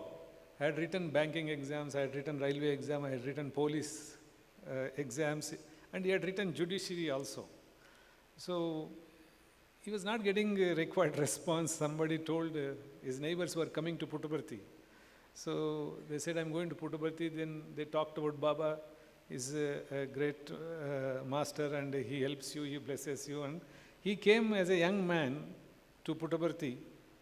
And what he told is very surprisingly, he had a fourth line in the darshan line. He did not get the first row because I think he had not had the chance. So he was in the last in the row, last in the group. But Baba, you know, for some reason, somebody other side of the compound was holding some letter. He wanted to receive from that gentleman. So Baba made a way for in between, and this man happens to be sit the last in the compound. So Baba goes and stands there, and he doesn't talk to him nor sees him. He just receives the letter from across the compound. There used to be a nice compound. Now many of you may not know. Kulwant Hall used to have sands, and Baba used to go there. So Baba received the cover from the gentleman standing other side of the compound, but he was standing there for maybe a minute, and this gentleman, the Chief Justice said, I had the opportunity to, everybody was touching his feet. I also touched his feet. I was holding his feet for 30 seconds or 1 minute, the time he was standing. I went back within 1 week, I got a selection letter from judiciary. So he says, after that, now I am a Chief Justice of this Andhra state. I have come here. I said, he had come unannounced. Suddenly he had come. He said, no, it's Baba who blessed me. Baba who blessed me, and today I am Chief Justice. Of course, he went on to become the first Lokpal of this country also. I'm saying we do not know this, how Swami has connected people across. It surprises me no end, every day from different yesterday, External Affairs Minister of Mauritius, he was there. Mr. Alan Ganu from Mauritius is a minister. He was there for G20 also recently. So when he came, I was interacting with him. And when you talk to him and what was your first visit and when did you come, he's saying 1974. So we don't know the kind of people who come into the precincts of Prashant Nilayam. In fact, I have a very a different experience of one of the very top CEOs of the company. Managing director for Coca-Cola in African continent. They have regional offices. So he used to be Swami's devotee, and I used to know him very well. One day he called me from, I think he was in Uganda or somewhere, Uganda I think. He called me from there, and he said, Rathnakar, I need help. I said, what is it you want? He said, I'm planning to change my job, I need your help. I said, hey, you're a Coca-Cola MD, what job I can even recommend or do? What do I do with you? You're in a top position, $1 million, you're already drawing. So he said, no, you can help. I said, what is it? He said, there's a gentleman in Puttaparthi by name Gary Seaton. He has an oil company and he's a devotee of Baba. And if you have put a word to him, I am planning to see him and join him. It surprised me. And I said, I asked our accommodation office, because any foreigners coming in, they have their passports there, all the details. I said, anybody is known to you in this? I checked up, they said nobody. And on that particular day, there were 160, 170 foreigners. They said nobody by that name. Being I'm a Puttaparthi local resident, so I I verified with the different, the police, because anywhere outside if they are staying in any lodges or hotels, the police will be informed. So I just checked up with I sent out people, finding out, and I found this gentleman staying in some outside in a hotel, and there are not any, it's a normal hotels. Puttaparthi doesn't have any 3-star, 5, not even 5-star hotel, forget about, not even 3-star, it's a normal hotels. So I contacted him and said, would you ask him to come and we can meet inside Prashanthi Nilayam. So he came, I talked to him in Shanti Bhavan. I said, you seems to be, why are you staying outside? Why don't you stay inside our guest house? He said, no, I am comfortable. He was just in white pajama and kurta, this gentleman. So he said, I am comfortable. So I said, okay. Why don't you, he was in the crowd, he was sitting in the crowd. I said, why don't you sit in the VIP enclosure? He said, thank you, not required. It's little surprising. People get recommendations to us to make them sit in VIP area, and this gentleman is, when I am offering, he said, I am fine, I don't want. So I didn't want to persist, and I just asked him how and what about how long he's been coming and how he's connected to Baba, and he was giving his story. And surprising thing is, what he told me, he lost his parents at the very young age, maybe 9 or 10. And he says, see, every 6 months I come to here. Whenever I see Baba, that gap that I don't have my parents, when I see him, it gets fulfilled. So I come here just to see my parents. That is what he told me on that day. So much learning we do. That's what he said. I said, fine. Then, sir, in those days, there was not much of mobile, there's no mobile phones and all internets, and just internet had got in, mails, emails had started, and Puttaparthi didn't have that kind of infrastructure. You have to send a mail, it will be buffering for 3 hours. So those days it was like that. So asked him, how do you, 2 weeks he stays, every 6 months he comes and stays 2 weeks, he sees his parents, he says, that is what, he says, I come to see my parents. So I say, 2 weeks you are here, how do you communicate? You are heading a huge firm those days itself. He had his own 9 tankers of his own company, and he's a big time guy. So I asked him, sir, how do you handle this? You need to be, some decisions have to be taken, you are away from here, not communicable. How do you handle this? A surprising thing he told me is, Rathnakar, if I am here, Baba runs my place. If I am there, I may make a mistake. I may do some mistakes. But these 2 weeks, there is no mistake because Baba is running them. This is what the gentleman told me on that day. So, you come through many walks of life, people from so many walks of life. In fact, one of the alumni brothers came to me and he was sitting with me. He was talking. He said, I want to do something. I said, fine, what are you doing? How are you? You're working? He said, we have our own family company. I said, what is your turnover? He said, $1 billion, 8,500 crores. A normal white dress is coming, and he was waiting for me and sitting there. It's just out of this brotherhood is something which we won't find any other institutions. Yeah, alumni meets happen, but then it's only fun and frolic. But here, there's a purpose for everything. In fact, we have very wonderful alumni from here in a microfinance. I think you must be knowing, young boys should be knowing. In microfinance, one of our, a team of our alumni do so well. I think they're valued around $3-4 billion. So that is the kind of alumni from this. I had a roommate when I was studying he joined a public sector company. Somebody asked, how long you need to be there, or how is it worthwhile to stay in one same company and all that. This guy, Shiva, used to be always in, he joined RCF, he joined there, and a very normal salary. Those days, perhaps he had 60,000 annum, per annum. That means that's the kind of salary they had, 5,000-6,000 or 10,000 rupees, I do not know. Very meager salary started. And every time he comes, I tell Shiva, why don't you change your This is a, so he said, no, I'm okay, I'm comfortable. And he gets offer, but he never changed because he felt very comfortable there. I said, you must be lazy because it's a government company, you're just laid back, you're doing this. He said, no, I enjoy my work, but this is a challenging work.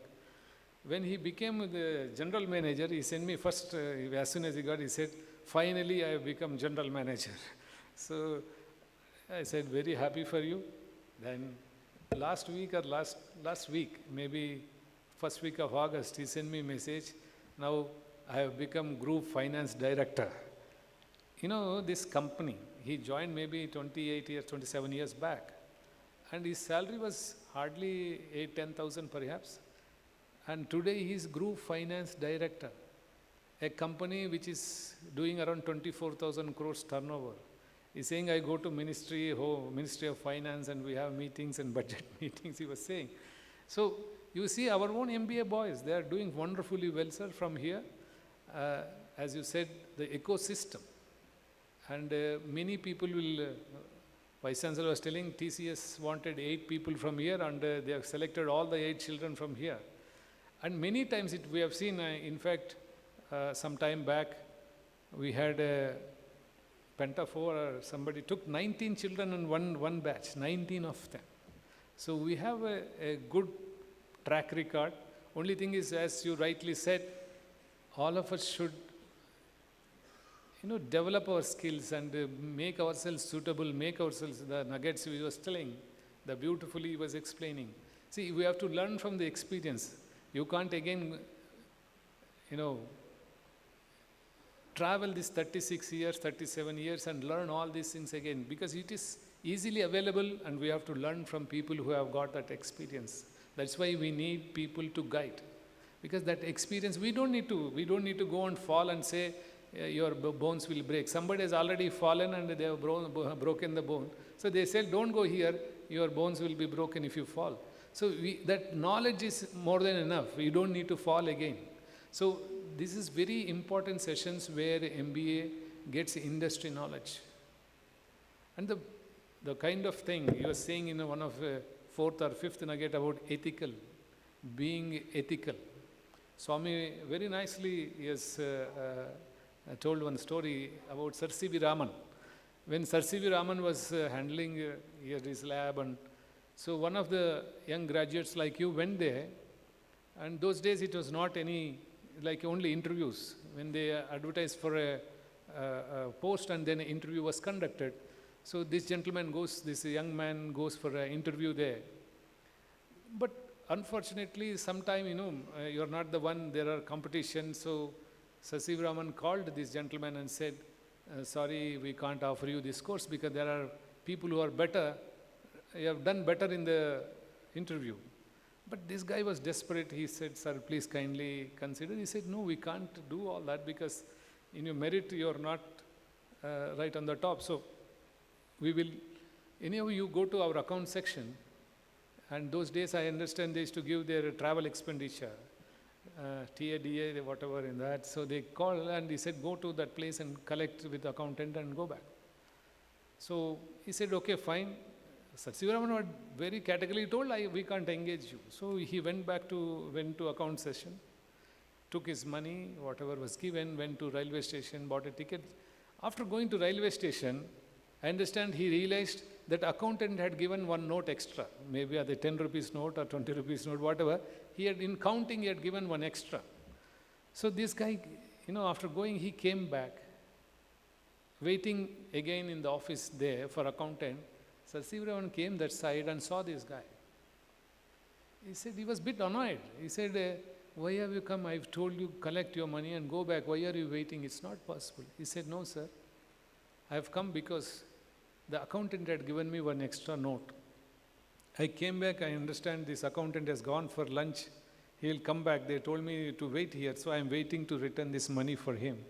Sir C.V. Raman was very, very pleased with it and he was so happy. He said, I can get degrees, but I don't get people with integrity. He gave him an appointment letter then and there itself. This is what Baba used to tell all of us when we were in MBA. So your integrity, your ethical behavior is very important for institutions.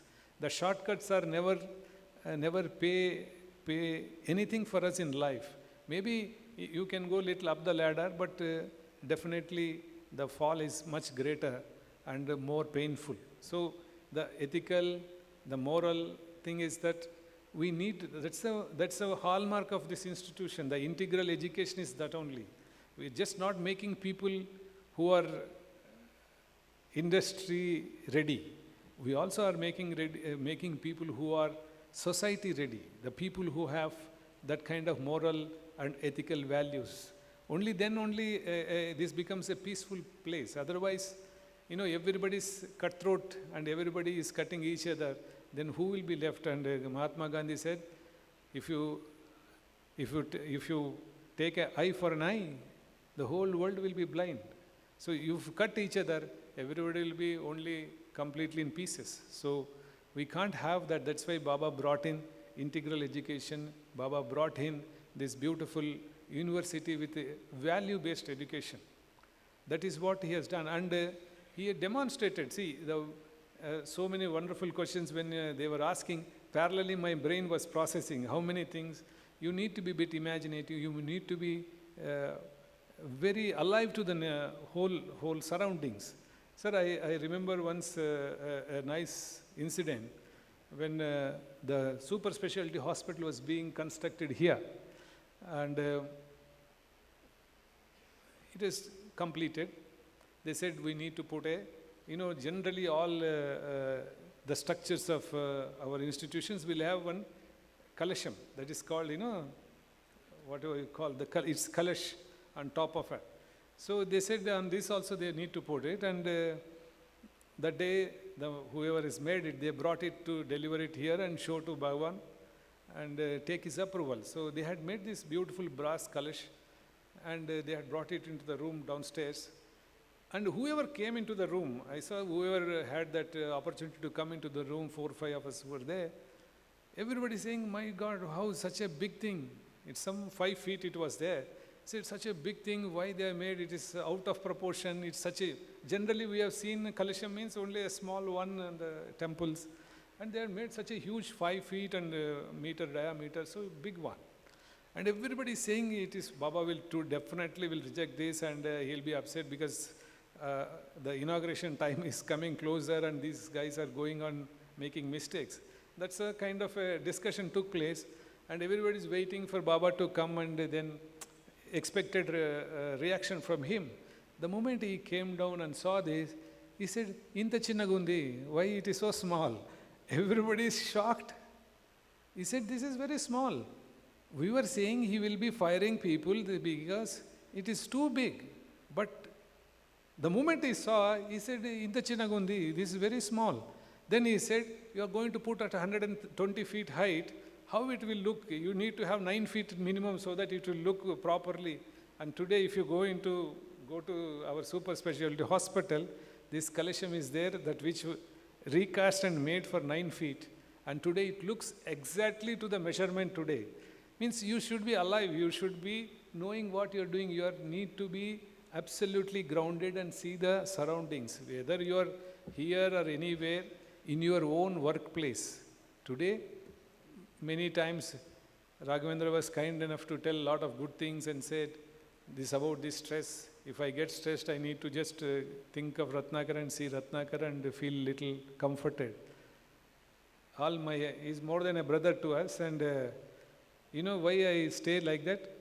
Because all of them keep telling me the same thing. So I have no other way. I have to be looking all the time. I have to keep smiling. I have to be looking pleasant. Not that we don't have any unpleasant things, but of course, here what we do is, we do our duty. The result is, it's not in our hand. So what we practice at the Swami's feet is, we do our best. We never do any hodgepodge job. We give our 100%, but in spite of that, if something happens, then it's not in your hand. So we have to give 100% and leave it and keep smiling. Nothing will be lost. So I read recently, somebody was saying, if you have to cry, why to cry on a cycle? Why don't you cry sitting in a BMW? So it is up to you how you want to be.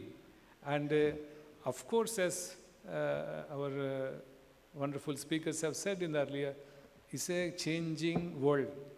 It's a very difficult world outside. You need to be really equipped yourself. Now they're talking about AI. Somebody told me AI, by then these guys, the current generation, become graduates of AI, it will be obsolete. They're saying, then now sir was talking about, Mr. Alok was talking about generative AI, then augmented AI and so many, then I think 4 or 5 iterations people are already talking about, these techies are talking about. And recently, I was in an article, they're saying, what is that if you, 5 years, he was saying AI will change the way you live. What is it is going to change? I understand somebody had written an article on this. What is going to be like? If you say, by chance, you book a Uber, AI will throw up saying, I think you need rest. You are unwell. You don't need to go out of the house. This is what the message will come. Why will it come like that? Because yesterday you had ordered Dolo from local pharmacy. See, this is what is going to happen. I think it's going to control all of us. If they say, this is what a nice, very beautiful article I was reading, saying if we go to a particular restaurant, he says only last time you have visited this restaurant, can we go to some other restaurant? That is what the AI is going to do. It is going to be, I think, sir, privacy is gone for toss. There is no, you are no more anyway private human beings. We are completely on the road. Everybody knows everything, and cell phone is a time bomb. Like, it is every button you are pressing, somebody, somewhere it is recording. No? You'd never think that is all end-to-end encrypted. No? Encrypted where? Somewhere it is crypted. No? It's encrypted in some form somewhere. Where is it going? You are putting a mail. Somewhere it is something is going through some server. So everything is known.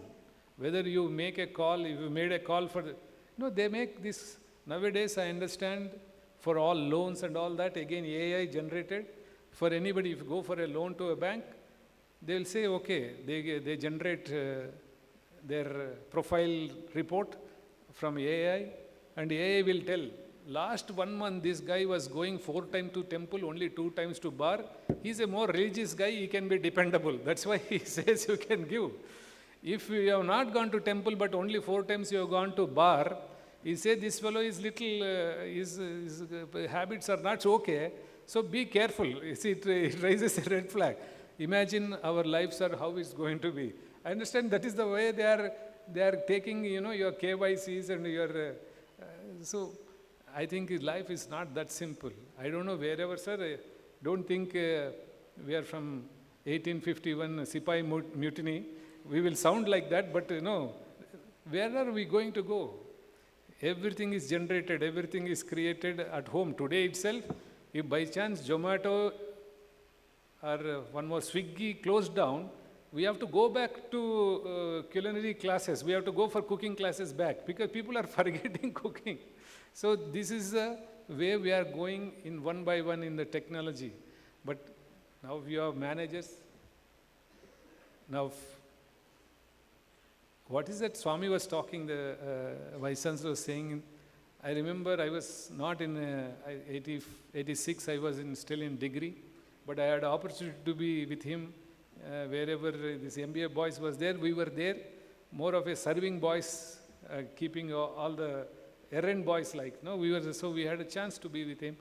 So wherever he was there and the MBA was interacting, always he insisted on man management. What he said on the first day, man management.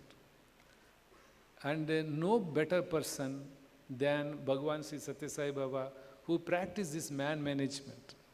In 1940, he came out of his house. He was a 14 years boy. He never had degree. Swami is an 8th class dropout. He's an 8th class dropout. He has built the best of the institutions, medical hospitals. He has built best of the university, best of the schools, best of the socially far-reaching projects. How? Man management. He taught all of us about man management. Always, whenever he came to MBA classes, MBA day like this, it's been our good fortune that this MBA day, chief guest has been Bhagavan himself. And he used to come and deliver his lectures on these MBA days, and beautifully he talked about man management. And sir, I had an opportunity, I was a guest speaker in one of the forums. There is a CEO forum, around 5,000 CEOs, all big time guys. You know, some of these vaccine manufacturers were part of that CEO club. So they have a generally yearly conclave like kind of a thing, all these big CEOs, it starts from 1,000 crores turnover to 10,000, 15,000 crores turnover, all CEOs, MDs, chairmen, all of them come.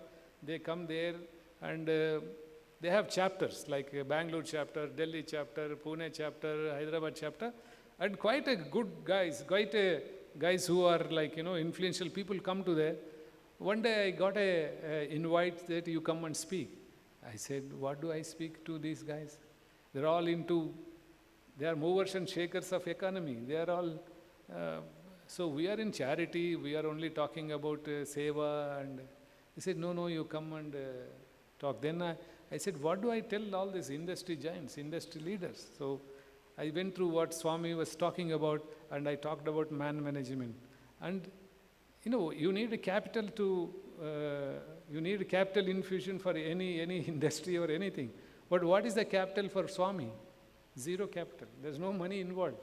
He said, I don't have any hundis, I don't need anybody, don't ask money. So money is not at all the capital for Sai mission, Sai industry, Sai whatever he has done here. How he inspired people? In fact, some of you should do these case studies there. How Swami inspired people. And you should not ask money, no solicitation, no hundis are kept, but he was able to execute some of the projects which government did not do it. Our Sathya Sai drinking water project in Anantapur districts, government did not ever think of it till after 1995 till 2025. Now it's 30 years, still it is absolutely high quality and still delivers water to all the villages, 1,600 villages. How did he do it? How did he inspire people? You can't ask everybody, you can't do anything, but then he created some wonders like this. Hospitals. In fact, he was building all this, every institution. Timelines are very important for him. He would announce the inauguration day and then he will start the project. Children, young boys are there, girls are there. Our indoor stadium was built in 126 days. It's 3,700 seated, one of the biggest indoor stadiums in the country. Abdul Kalamji opened, inaugurated it. It built in 126 days. And I remember when every day Baba would go there. And the engineers, sometimes they say, sir, moment Baba comes here, all the workers come here. The work is getting disturbed. So 1 hour Baba spends, everybody is there around. But the chief engineer told me, they don't understand the Rathnakar. When Baba comes, there is something else is happening here. Earlier, all of them were working for wages.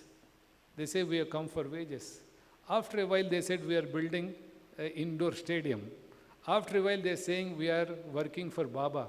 So the kind of shift in their own, and they say, this 1 hour is lost, they think, but the quality of output. And they never ask for overtime. Like, they say, they do more than what is expected because they had all the bliss of having Baba's darshan. He is giving sweets to them, he is giving, vibhuti to them, or somebody is not well. So this is kind of a inspiration which he inculcated into the people. And 126 days we completed the whole project. So the man management of Swami, I think you should, they have the books, I think, on management. There are some 3-4 editions. All of them should read before you enter MBA and before you go 2 years. Every semester you read one book. It's just very light reading. You will understand what Baba meant for man management. It's very important. You can have technology to any extent. Baba used to say, sir, he used to tell in this to all the students, and this technology is very fine, but if it's in the wrong hands, it becomes a tricknology. You would say tricknology, it will trick you, it will finish you. So this is what is today happening. Why so much of cyber crime is happening? Because they have so much technology, they learned so much, so they go into other banks' account and steal money. So it becomes technology. So Swami said everything has its own, like how a river has got its own bund. It has to go in within that. If it overflows the bund, then it becomes a flood. So it creates chaos, it creates calamity. So everything should be within its limitation. So the young children are here and future citizens of this country, future managers, future CEOs, future whatever, whichever your destiny takes you. But definitely, please remember the last word which Mr. Alok ji was talking about, the gratitude. The gratitude is very important for every human being. That is what Baba said, give back to the society. Whatever you have, you give back to the society. If you don't have a gratitude, Baba would say, you're not even a human being. Human beings should be grateful. Human beings should be able to express gratitude. If we do not have gratitude, these my younger brothers who have come, they studied in 92, 94 in these portals, and all of them have taken time off to come and be with us. It's just, they feel very grateful. Yesterday I was talking to them, they're saying the best years of our life, not even our student life, best years of our life is these 2 years. So the gratitude is very important for all of us. Once we have that, I'm sure the life will bless you with abundance. And again, chasing money, chasing fame, chasing name. Yes, sometimes we do this, but don't forget your core. Don't forget yourself. You should be saleable. You should be worthy of something. You can't expect anything, and people will try to buy you cheap only. If there is a very famous adage: if you go give peanuts, you get only monkeys. That is what they say. So because why monkeys are coming, why peanuts are being offered, they see a monkey. That's why they offer a peanut. The other side of it, if you flip it, why are they giving pittance? Because they say, peanuts, because they see monkeys. They don't see anybody worthwhile. So we need to make ourselves worthwhile. We need to, and life is a continuous learning. We keep learning. I did my MBA. Maybe most of them are, the current MBA. All means younger to my children. Most of them. Many of them would have not been born even when we finished our MBA, 92, 93. Some of them must be only that age group. So, but you need to learn and never hesitate to learn and keep learning. And the decisions, somebody was asking, if you have taken a decision, it's a wrong decision. And so beautifully said, a decision, when you take a decision, you should be mindful of it. What you are doing, why are you taking a decision? What is the reason why you are taking a particular decision? And once you have decided, yes, you'll have to live with it, but it is causing too much damage which you have overlooked or inadvertently not able to understand its impact and its consequences. Don't hesitate to step back and, if you, on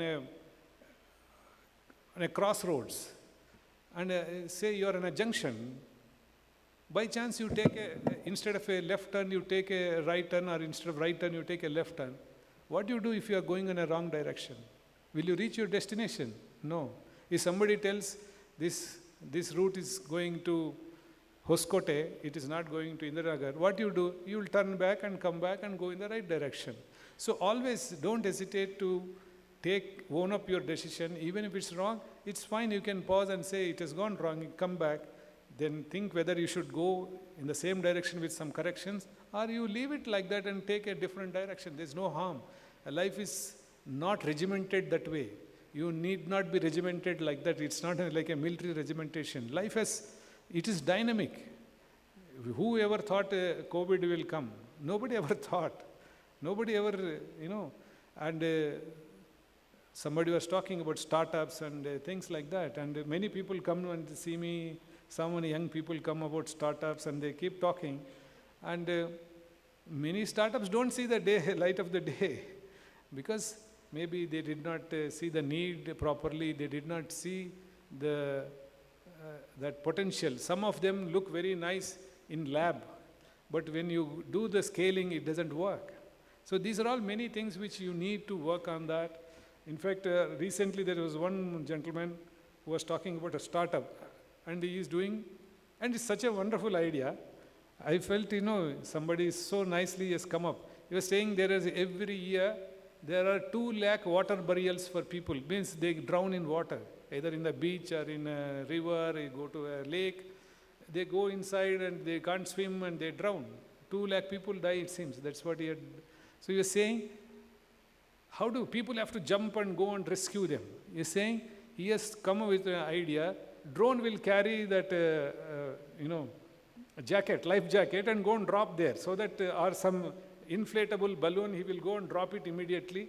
But I do not know how far it will work, because when somebody is drowning, you should have the drone to go and drop it.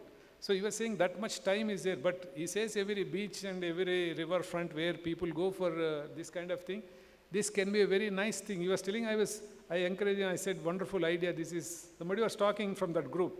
In fact, they have uploaded it in some YouTubes also. But one of the gentlemen he had come, he said it will go and drop exactly at the place a life jacket or inflatable balloon, so that they can hold and they won't drown. He says even if it's out of 2 lakhs, even 2,000 lives are saved, we would have done this work, sir.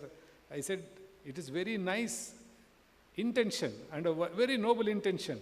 But commercially, how you will do it, that is, they have to work it out. So there are so many startup ideas are coming, so many people come and keep discussing with us, because we have hospitals, we have, in fact, people bring softwares, keep on telling me, so, I patiently listen to them, I give, because I'm also from, studied in MBA, so when they come and give, we listen to them. We don't dismiss it, or we don't say we don't have time, so that they feel good about it. So now, again, alumni have to play a very good role, and they are all doing. Today, the Vice-Chancellor is alumni. The Registrar of the University is alumni. The Managing Trustee of the Sathya Sai Central Trust, the trust which takes care of the entire worldwide Sai mission, is also an alumni. So, what else, the system itself has given chance for people who have worked here to come up. At the same time, system has created people who have gone and shined, and it is completely left to us how we go and place ourselves outside in the world. I am sure, definitely, your guidance from elders here and your teachers, the very ecosystem, and more so the way Swami has created this beautiful institution, definitely you'll all be blessed, and always remember, the last thing is that gratitude, please never forget, and keep coming back, try to give to the society, because we all are here only because the society afforded us a chance to be here. So grateful for all that, grateful to the society, grateful to the community, and try your best to do that, and I'm sure you will be blessed with abundance. Take care, and God bless you. Thank you, Sai Ram.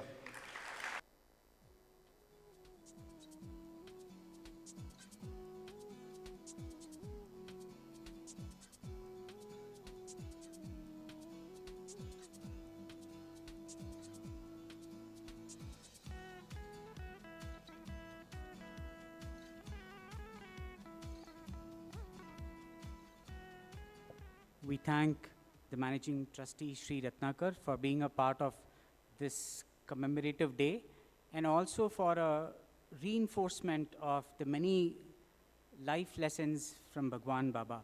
Thank you once again, sir. Today also happens to be the reunion or the MILAN of the batch of 92-94. It's 30 years down the lane. Some of them have come here to be a part of this momentous day. 2 of them will be addressing us, and I will briefly introduce both of them and request them to come and address us in the order of my introduction. The first speaker, the first alumnus speaker, is Sri Pushkaraj Gumaste.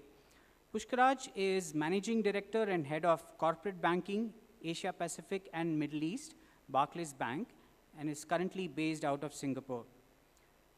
He joined Barclays in 2004 and has been involved in managing many key client relationships across the whole spectrum, and has led transactions for clients across financing, risk management, corporate finance, and transaction banking. In his 30 years of corporate and investment banking experience, he's had a stellar record. Prior to Barclays, he's had key positions in various reputed organizations such as Credit Lyonnais and ANZ across various geographies in the world. Our second alumnus speaker is Sri V.V. Eashwar Prasad. Eashwar is the head Solutioning and Services Readiness, Ericsson India Global Services. Before Ericsson, he's worked in several reputed companies such as Philips, Telecommunication Services Trinidad and Tobago, to name a few. His expertise lies in channel sales, international marketing, new product development, go-to-market strategies, operations, and general management.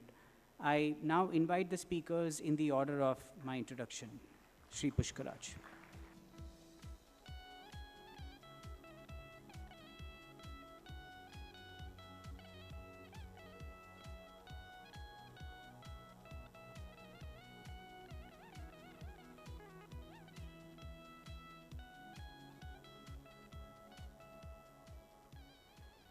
Om Shri Sai Ram. Placing our most beloved Bhagwan's feet are pranams, loving pranams on behalf of all of us here and those online.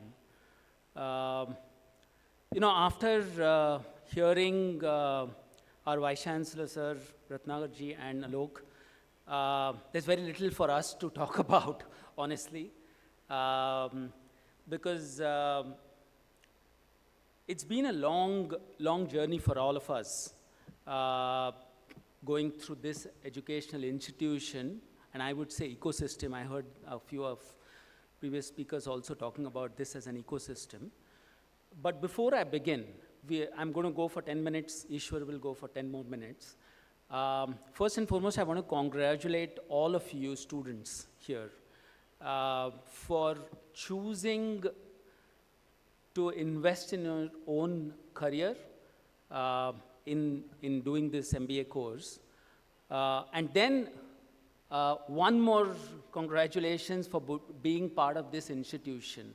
Because as I very strongly believe, and so do not only our batch, our alumni in general, that we are what we are because we spent those 2 years here. And there's no, we get reminded every day and are grateful for that. It's been 32 years since we entered this university in this place, in Brindavan, during the summer course, and 30 years since we were packed away into the world, some of us unwillingly packed away by Swami. And we were smug in our false sense of belief that we were just carrying around a postgraduate MBA degree. Some of us had done our graduation from outside in different streams. And that would help us get on the employment ladder and build a career for us. That was how we thought.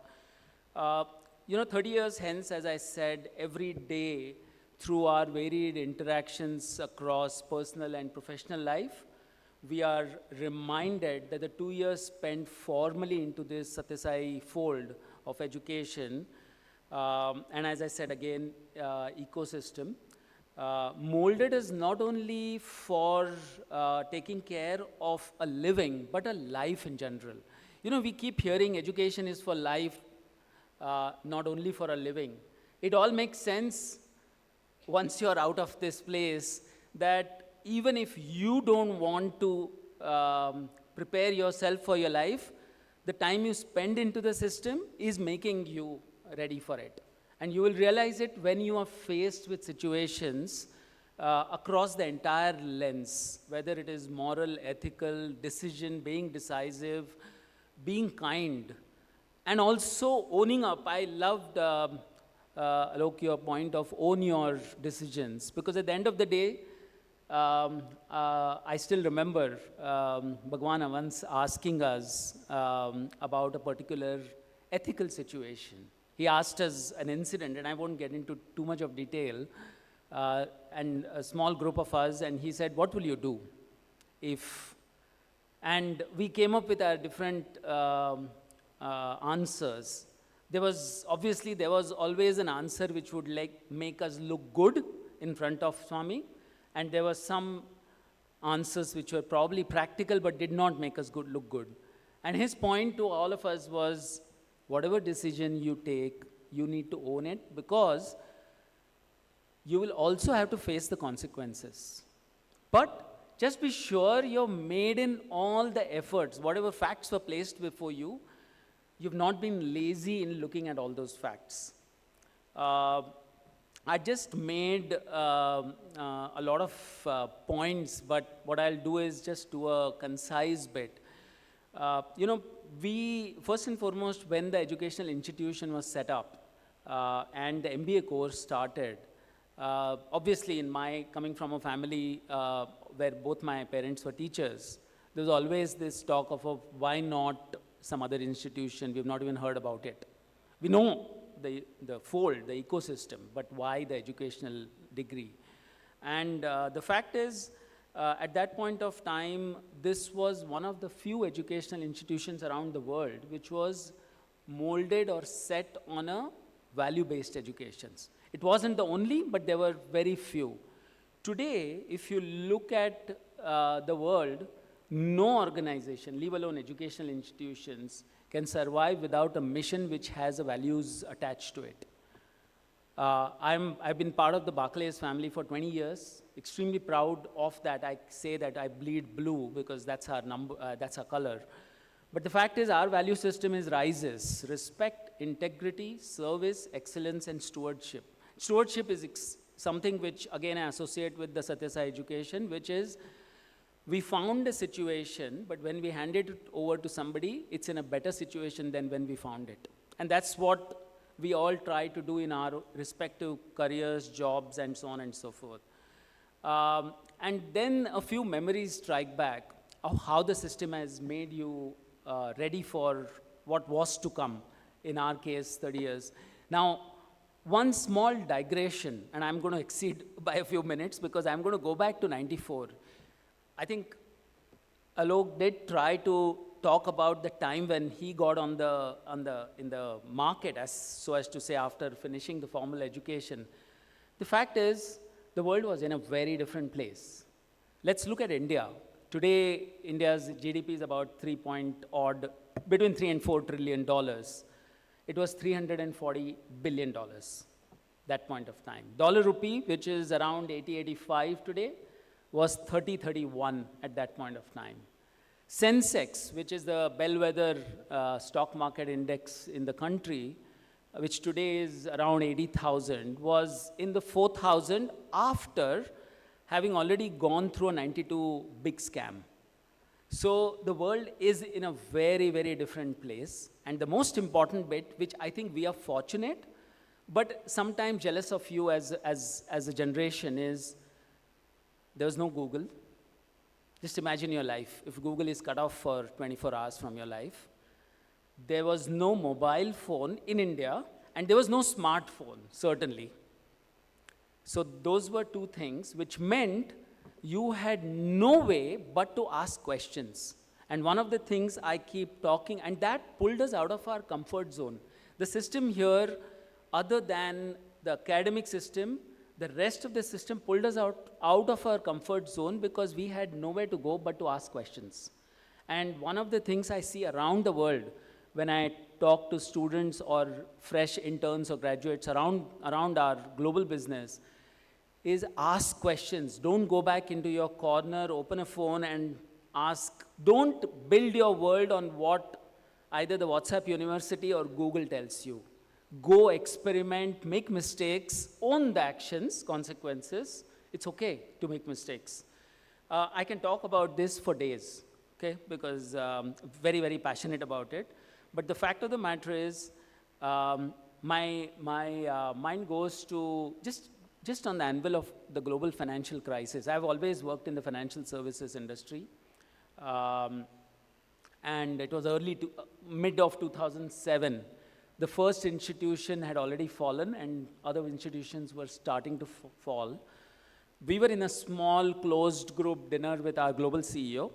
He had visited India in our present firm. We asked him, what keeps you up at night? And what are the things you want us to focus on? And his point was, listen, you all are grown up, but just ensure you don't do anything in your professional or personal life which, if printed on the front page of Financial Times next day, will embarrass you, your family, your parents, and your friends. And my mind just sprung back to 1994 when, again, I was here reluctantly trying to not go out of the system when Swami sent word saying, you have to pack up and go. And he called, gave me namaskar and said, your parents need you. You need to go. Take care of them. More importantly, work hard and just ensure they are proud, and you never do a thing which they should be ashamed or embarrassed of you. That will make them happy, but I can guarantee if they are happy, I'll be happy. So don't worry about my happiness, just please them.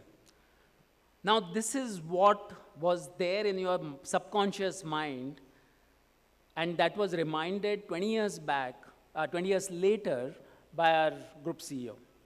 And this is not something which was ever formally taught, but this is something you just grow up in the system. Being conscious of time, I'm just going to talk about 4 or 5 buzzwords which I keep seeing around the world when people get into professional education and wanting to get and build a career for yourself. First and foremost, and I think yesterday this morning we were talking as a group, attitude and aptitude. These are two things. Aptitude is what you learn, but attitude is what shapes you, people around you, and your own career.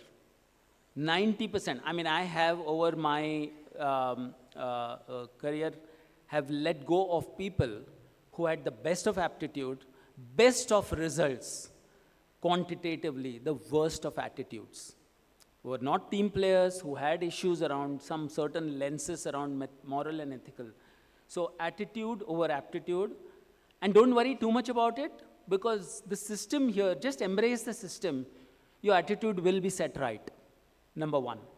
Number 2, impact and influence. Now this is something I think all of us live and breathe, sometimes consciously, sometimes subconsciously. In our early stages of life, we are being impacted or influenced by others. And it is your choice what you want to be impacted and influenced with. As you cross a particular threshold in life, both personal and professional, it flips. That's when you start impacting and influencing others. And it is not by what you say, it is not by what I am saying, what I do. And then again, Bhagwan used to always say, to do, to see, to tell. It's so, action speaks louder than words. If I am going to say something, for example, I am the regional Asia-Pacific gender sponsor for my business, for my group. But in my business, if my diversity ratio is poor, then me being and representing for a particular strand doesn't mean anything, which means I'm not being impactful. So influence and impact, and believe me, this influence and impact, you are not even aware how you're impacting and influencing people. So be conscious, it's a big responsibility. Third, passion. Drive passion. Passion doesn't grow up in your mind. You should be making conscious efforts to drive that passion. There came a point in my life where in my early 40s, someone asked me, what's your passion? And I just answered saying, I used to have those passions in 20s, in 30s I forgot about it because I put my head down and worked. Get back. That's what gets your work-life balance back. Today, for me, my day job is just time between my 2 runs or 2 cycling rides. it's not something which I even dwell time on, either stress on. Money versus content, I think that's something I won't get into more. Don't worry too much about it. And then the final 3 things is validation. Please get your primary validation outside of your career. Let not your job define you as a human being. It should be one of the things for validations, but it can't define you. You cannot have. I had a situation where at one stage, maybe about 15 years back, I was not going to promote someone, and I usually am very, very transparent with people. So I'd called him and said that, dude, next year, you're good, but not this year. His first reaction is, what will my friends think of me? I said, you've got the wrong friends. My friends don't even know what I work. They don't care. So that's very, very important. Get your validations outside and be more all-rounded. Second, never lose your curiosity about things. I learn about Instagram, Snapchat. I'm presently reading a book around the anti-woke phenomenon purely because I'm very curious. What is happening? You need to understand both aspects of the aisle. Don't be judgmental. The problem is we have to guard ourselves against being arrogant about being morally superior. There is nothing. The world is, I think, broadly made of good people. And the final bit is always remember, people work for people. They don't work for institutions. You will not survive in a job which the best of the institutions, if your system around you, colleagues and your bosses don't treat you with respect, and you don't treat them with respect. So people work for people. This is also to remember when you become a people manager, that's the culture. What culture are you going to be identified with? So I think there's much more to unravel, but as I said, you've taken the first step. The 10 next steps are going to be taken by the system, and you will realize, similar to some of us, after a few years, what are the things which stuck on to you. With that, I'm going to request Eashwar to come and share his thoughts. But before that, I'm just going to end my bit with a small prayer to Swami, just to keep ourselves alive and our conscience kicking. Tvameva matascha pita tvameva Tvameva bandhuscha sakha tvameva Tvameva vidya dravidam tvameva Tvameva sarvam mama deva deva Shri Sai Deva. Sai Ram.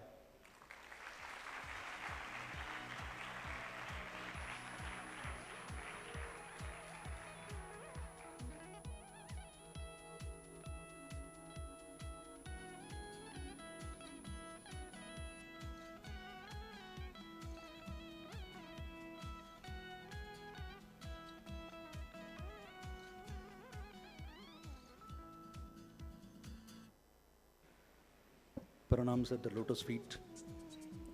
Saram to all. It is the toughest part to come at the end. All good points have been spoken. Maybe one of you can tell me what is left. What I'm trying to tell today is few of Swami's teachings which I have, contemplated, tried to implement. So this is like an example of what you can do and why that is needed. There is a beautiful adage. It's easy to smile when everything goes by a song. It is easy to smile when everything goes by a song, but a man's worthwhile is a man with a smile when everything goes dead wrong. And you will face many such situations in life. Exams are just small things from that perspective. And again, Swami actually told that life is a challenge, meet it, isn't it? So every time when I come across situations where I struggle to find answers, I always take one-liners of Swami and just keep contemplating. Now again, the contemplation again has been told by Swami. He always says, who am I? Think, who am I? Isn't that the introspection? Isn't that the way we have to always keep thinking spiritually, of course, but also professionally, also personally? When I start thinking that my everyday that has gone by at the end of the day, how I could have made it better. Interactions with people, I would have used some strong words. Okay, could have been done better. What were the alternatives? With people at, family or professional or some decisions. There are always like the Johari window. What you know, what others know, what would be right answers as well. It's a large canvas. How much of time we spend in introspection of those activities and decisions that we have taken will make us better. That is perhaps the most important part. All of you would be going into a corporate world for sure. First thing that hits you in a corporate world is acronyms, bosses, boss. That's the first thing that hits you. Oh my God. You are overwhelmed by the whole ambience, right? Again, Swami's answer is there. He says, spark of divinity is in all. When the spark of divinity is in all, age is just an accident of birth. I am 30 years senior to you, it's an accident of birth. By the way, few days before, we were on the other side. Few days means 30 into 365 days, that's all. So, age is an accident of birth. You start communicating with your boss with respect, not with fear. And that is an important part in an organization. The very fact that organization hires you is they see something unique that you can contribute to your organization. If you are being so afraid, you don't speak up, you are actually doing a disservice to the decision that that manager did or made to hire you. Here comes the most important part as well. When you feel that equation is set, I am a spark of God, he is a spark of God, he has his experience, I have a role to play, then you start speaking up, you speak up good ideas. Suppose two of us are standing next to next, me and Pushkaraj for example, on a topic of discussion, we would have shared enough of it. You need someone, third person or youngster to come up and say, can you look at it in a different way? That's precisely what is required. No organization in the world will ever say, I am against innovation. They actually invest in it. They want fresh ideas, and that will come only when you are confident enough to tell it. Another major part that some do's and don'ts, which I always take those one-liners and what it means to me, is be like a lotus. When we say infinity, everyone is same, one of the most important part is not being part of any group ever.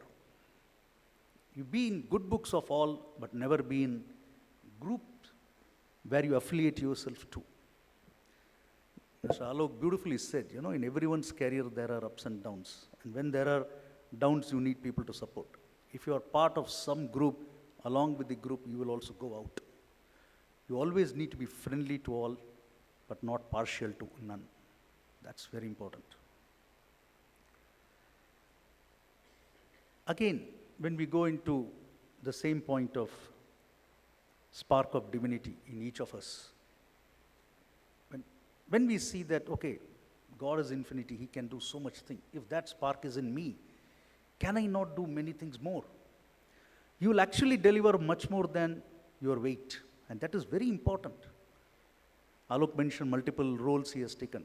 But I am sure each of those roles, some of them would have been surprising as well. That, okay, oh wow, will I be able to do it? But then that inner confidence says, let's do it.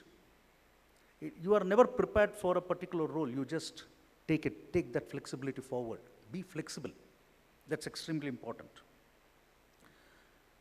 When we say expansion is is the most important part. Swami says always, right, expansion, expansion, expansion. Why? It makes your mind sharp all the time. Progress is life, stagnation is growth. Growth is life, stagnation is death. Not even status quo. Status quo is, he was mentioning so much on IoT. I come from the same background. As Ericsson, we are trying to solve the 5G problems, 5G use cases, create smart manufacturing, so on and so forth. Everywhere we think. When you are flexible, you start seeing opportunities in the society. You start solving those problems. A lot of you can do that point. You can form a small group activity, create small challenges that that the society faces today when you are studying. Try to come up with options. Right or wrong is a separate thing. There's nothing called ever right, ever wrong. Based on the situation, time paradigm, all these things can change. Think what are the top 10 problems that society, humanity at large is facing today. Starting from carbon neutral to hydrogen or to solar, energy vertical, you can have a transportation vertical, you can choose your verticals. List out those problems. Try today what you can think. Don't wait for an internship to start tomorrow. When you start having that solving mentality in you, when you cultivate that habit, when you join an organization, you will settle down in a few months. The first thing you will ask when you become closer to your boss is, what are his problems? Boss, what I can do to help you? The moment you do that, he starts feeling, first reaction would be, why is he asking? Is he trying to probe me? But then when you are earnest enough and sincere enough, he will start sharing, he will start allocating, delegating few small things, and that gives him confidence to give you more responsible work. Again, what Alok mentioned, go by the responsibility, not by the dollar term.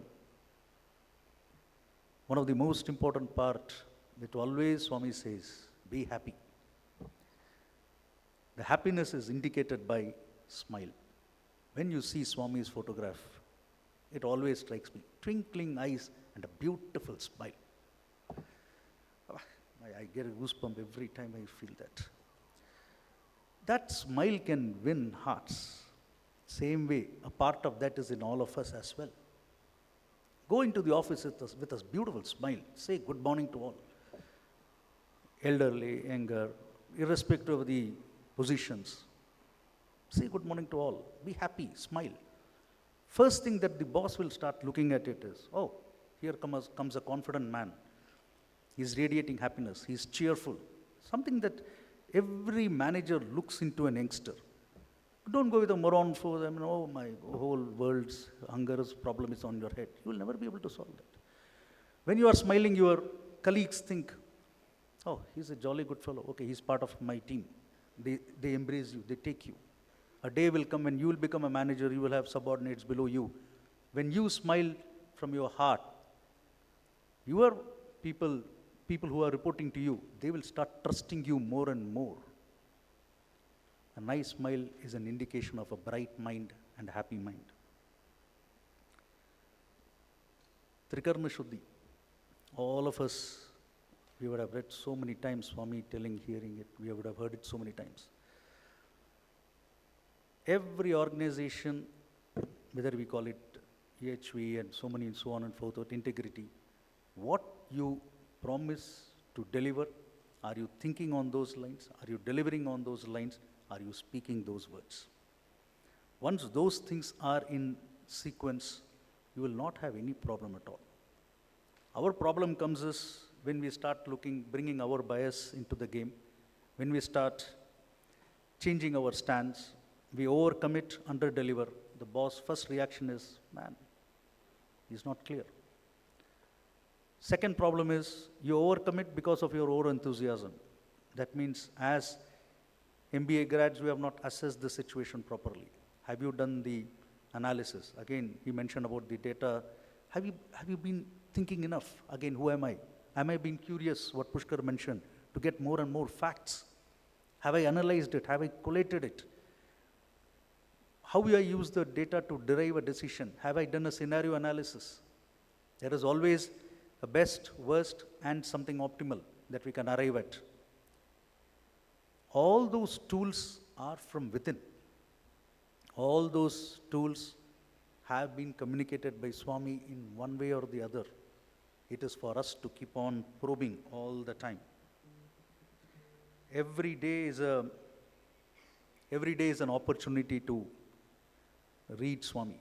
Every day is an opportunity to understand Swami little more based on our own vasanas. Whatever I have been telling is from my own vasana prism.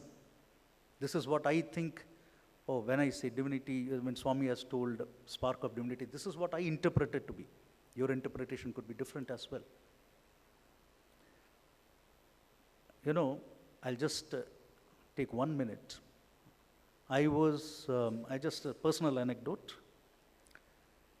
After I left the institute, 94, series of events took place, making me realize, come closer to Swami every day. One fine incident happened when I was traveling from Goa to Mumbai, fell in a 20 feet, my car crashed 20 feet down, broke my arm. At that time I used to have severe wheezing, huge wheezing. When those of you who know me in Parthi, I used to take injections and then go to darshan. That was my problem. So there, I was just searching for my inhaler. I couldn't get anything. So it was night time, 8 o'clock. So it was fallen driver was there. Someone pulled me out. I was searching for my inhaler. I couldn't get, but somehow someone came, gave the inhaler. Who was it? I don't know. Some hand gave the inhaler.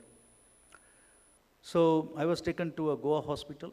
There were a lot of people who came running. There was a house, 2-3 houses. Those people came out, pulled me out, took me to a local hospital. They didn't have anything to, I knew my hand was broken. They didn't have even a plaster or a string to attach. And I was taken the next day morning. So before I went there, I just wanted to thank these people. Came back in my another car. And they were all Muslims. So they had just done their namaz and everything, and they had just about to eat. Evening prayers, they had done it. And they said, thank you so much. I said, one of them took me to that hospital. So at that time, I'm talking about 2001. So I got some 5,000 rupees with me. I couldn't, because it was my right pocket, I couldn't put my right hand. So I just asked him, take whatever you want. He just took it 340 rupees or something. He just said, Itna bahut hai. I was taken to a Goa hospital. There, it was a missionary hospital. So Sister Nivedita was there. So she actually took the X-ray, then showed it to me, and it was like broken in middle. I said, oh my God, this is bad. She said, no, you are very fortunate. Neither your shoulder nor your elbow is hit. It's broken in the middle. It's like a cross. A Hindu saved by a Muslim, treated by a Christian. I thought, oh wow, this is the best experience. I came back, became better. At some point, I couldn't even write because the nerve was impacted, but then it became all right. This happened 2002. I thought, wow, Swami's grace, I'm back. 2005, alumni meet, management and finance meet. There were 3 speakers. One of them happened to be me, and I narrated the instance of Swami. Swami called, I gave him my flower, took Pada Namaskar. Then I realized the accident itself is for that particular occasion. So mysterious are the ways of God. All these things. One thing please remember, what Swami has given to us is giving to us every day. We need to be thankful. We need to solve as many problems. We need to think a lot. That's all it is. And please be happy. End of the day, it is only Prem Eashwar hai, Eashwar prem hai, har dhadkan mein sai samaye, Eashwar prem hai. Sai Ram, thank you.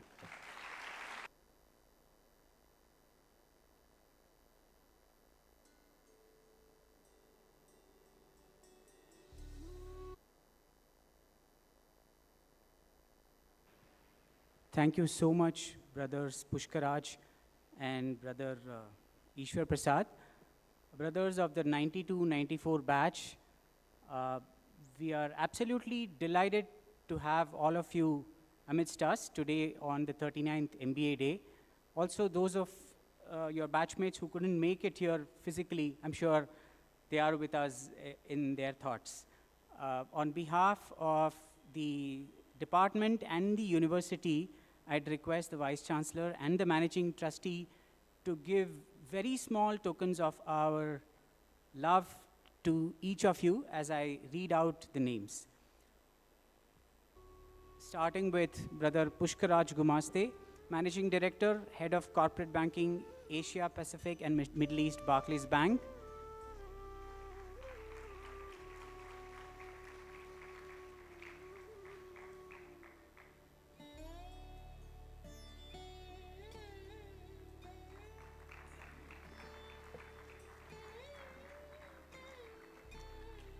Brother Eashwar Prasad, Head Solutioning and Service Readiness, Ericsson India Global Services Private Limited.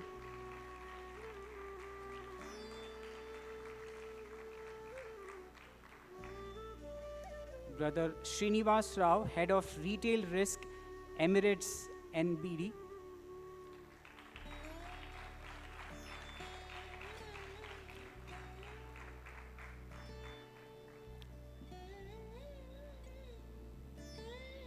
Brother V. Sriram, Managing Partner, Indigo Partners.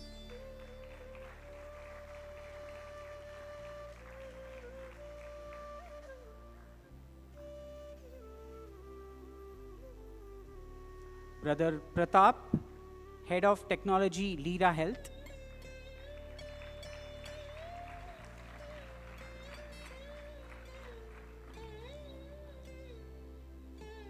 Ashish Karanjkar, Head Sourcing Africa, Middle East and Asia, PepsiCo.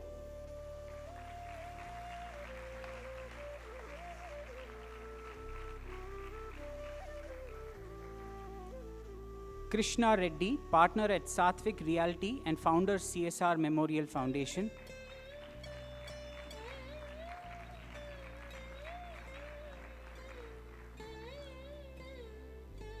LVM Kishore, Vice President, Supply Chain, Times of India.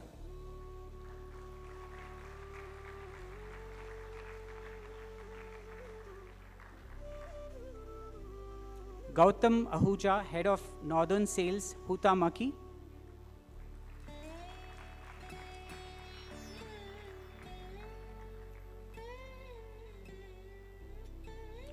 Prasanjit Mukherjee, Assistant Vice President, Supply Chain, Times of India.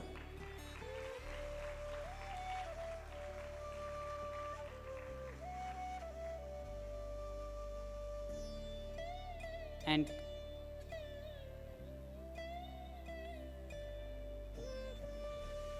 KR Suresh, Entrepreneur.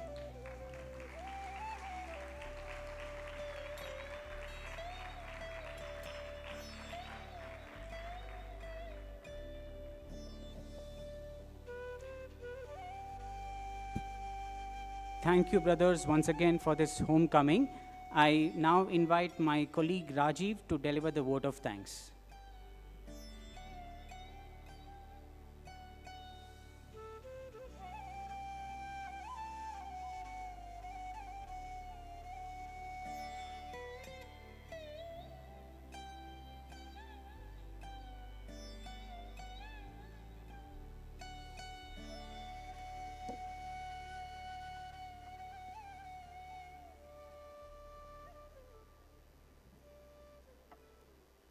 Om Shri Sai Ram. Loving pranams at Swami's lotus feet. Respected dignitaries, guests, members of the faculty, and my dear sisters and brothers, students. It gives me immense pleasure to take all of you back to this very impactful morning that we've had. Our first speaker for the morning was Professor B. Raghavendra Prasad, who, during his inaugural address, placed on record the gentle yet impactful spread and prominence of Sathya Sai students around the nation and the globe. And this is because the alumni have always felt that once a student, they are always a student for life, and in that they treasure, safeguard, nurture, and practice the values as taught by our founder, Chancellor. The Vice-Chancellor also credited the first rung of visionary faculty members who were directly guided by Bhagavan to establish the MBA program as a program of people or man management. The next speaker, Sri Alok Ohrie, presented to us the enviable projected growth trajectory of Bharat, thanks to India's superior demographic dividend, thanks to the scorching pace of growth of application of AI and generative AI, and hence the absolute need that the MBA graduates of today must embrace and find comfort with the technology of the age.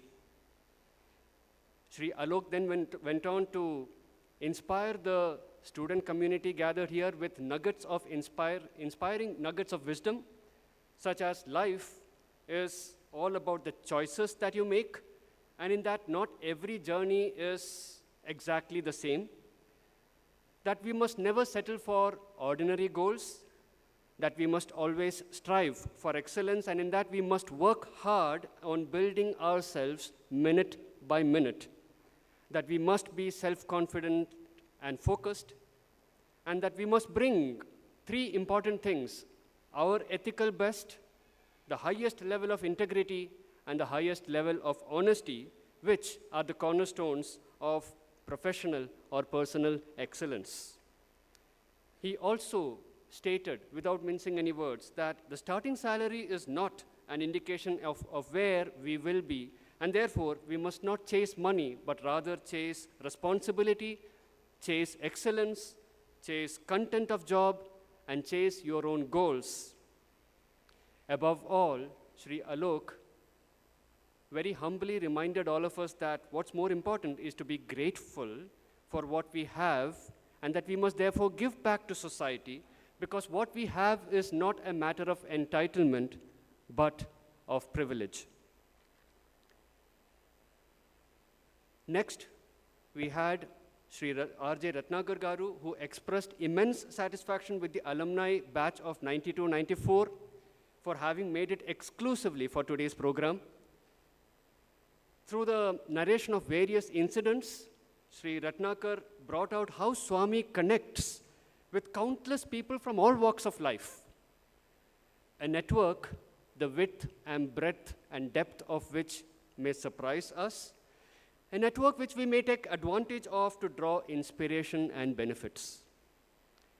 He exhorted all of us to be alive to the present context, to be mindful, to be aware, and give our 100%, but leave the results to materialize of their own accord.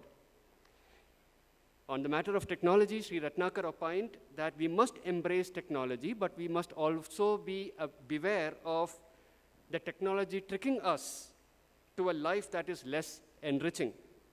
Rather than a singular focus on technology, what must be ensured is a balanced focus on people management as well. The next speaker, Sri Pushkaraj Gumaste, one of our alumni, stated with pride that we are what we are because of the 2 years that we spent in the university. And that is because the education that we receive here is not just for learning how to make a living, but for how to live. Sri Pushkaraj advised the current generation to balance the temptation to enroll into the Google or WhatsApp university with the courage to ask questions, experiment, make mistakes, own them up, and carry on. He advised all of us to never lose curiosity and cautioned us that we must not be arrogant of our moral superiority.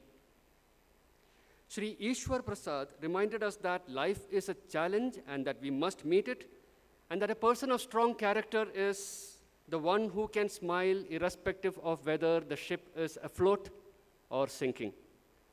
He reminded us of the need to be bold, confident, and yet respectful. And last but not the least, that Swami is always with us in all our endeavors and life experiences. So we've had a morning that has been packed with a lot of insights. Let us not forget to slowly unpack them and introspect on the learnings and make them a part of ourselves. On this note, let me take the pleasure of thanking formally the university administration and the Sri Sathya Sai Central Trust for facilitating the observance of this commemorative day. On behalf of all gathered here, we thank the alumni batch of 92-94 for inspiring the students with your presence. We thank all the faculty members and students who have worked in front and behind the scenes to make this program a smooth success. We thank the audience for your attentive and enthusiastic participation. And above all, we thank our source of inspiration, our source of love, our source of gratitude, Bhagavan Sri Sathya Sai Baba, for his presence in our life and his blessing that we remember him all the time. We now end today's program with Mangala Harati. I request Brother Sri Ram of the 1992-94 batch of alumni to offer Arati. Thank you. Sai Ram.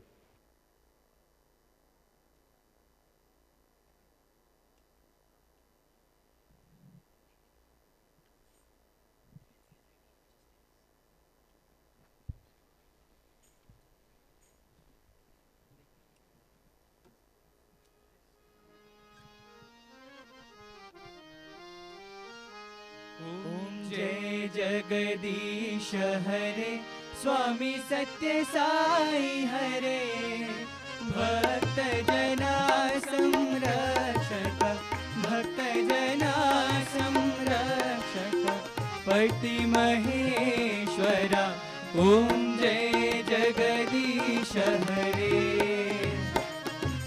शशिवदना श्रीकरा सर्वा प्राणपते स्वामी सर्वा प्राणपते आश्रित कल्पलतिका आश्रित कल्पलतिका आपद बांधवा ओम जय जगदीश हरे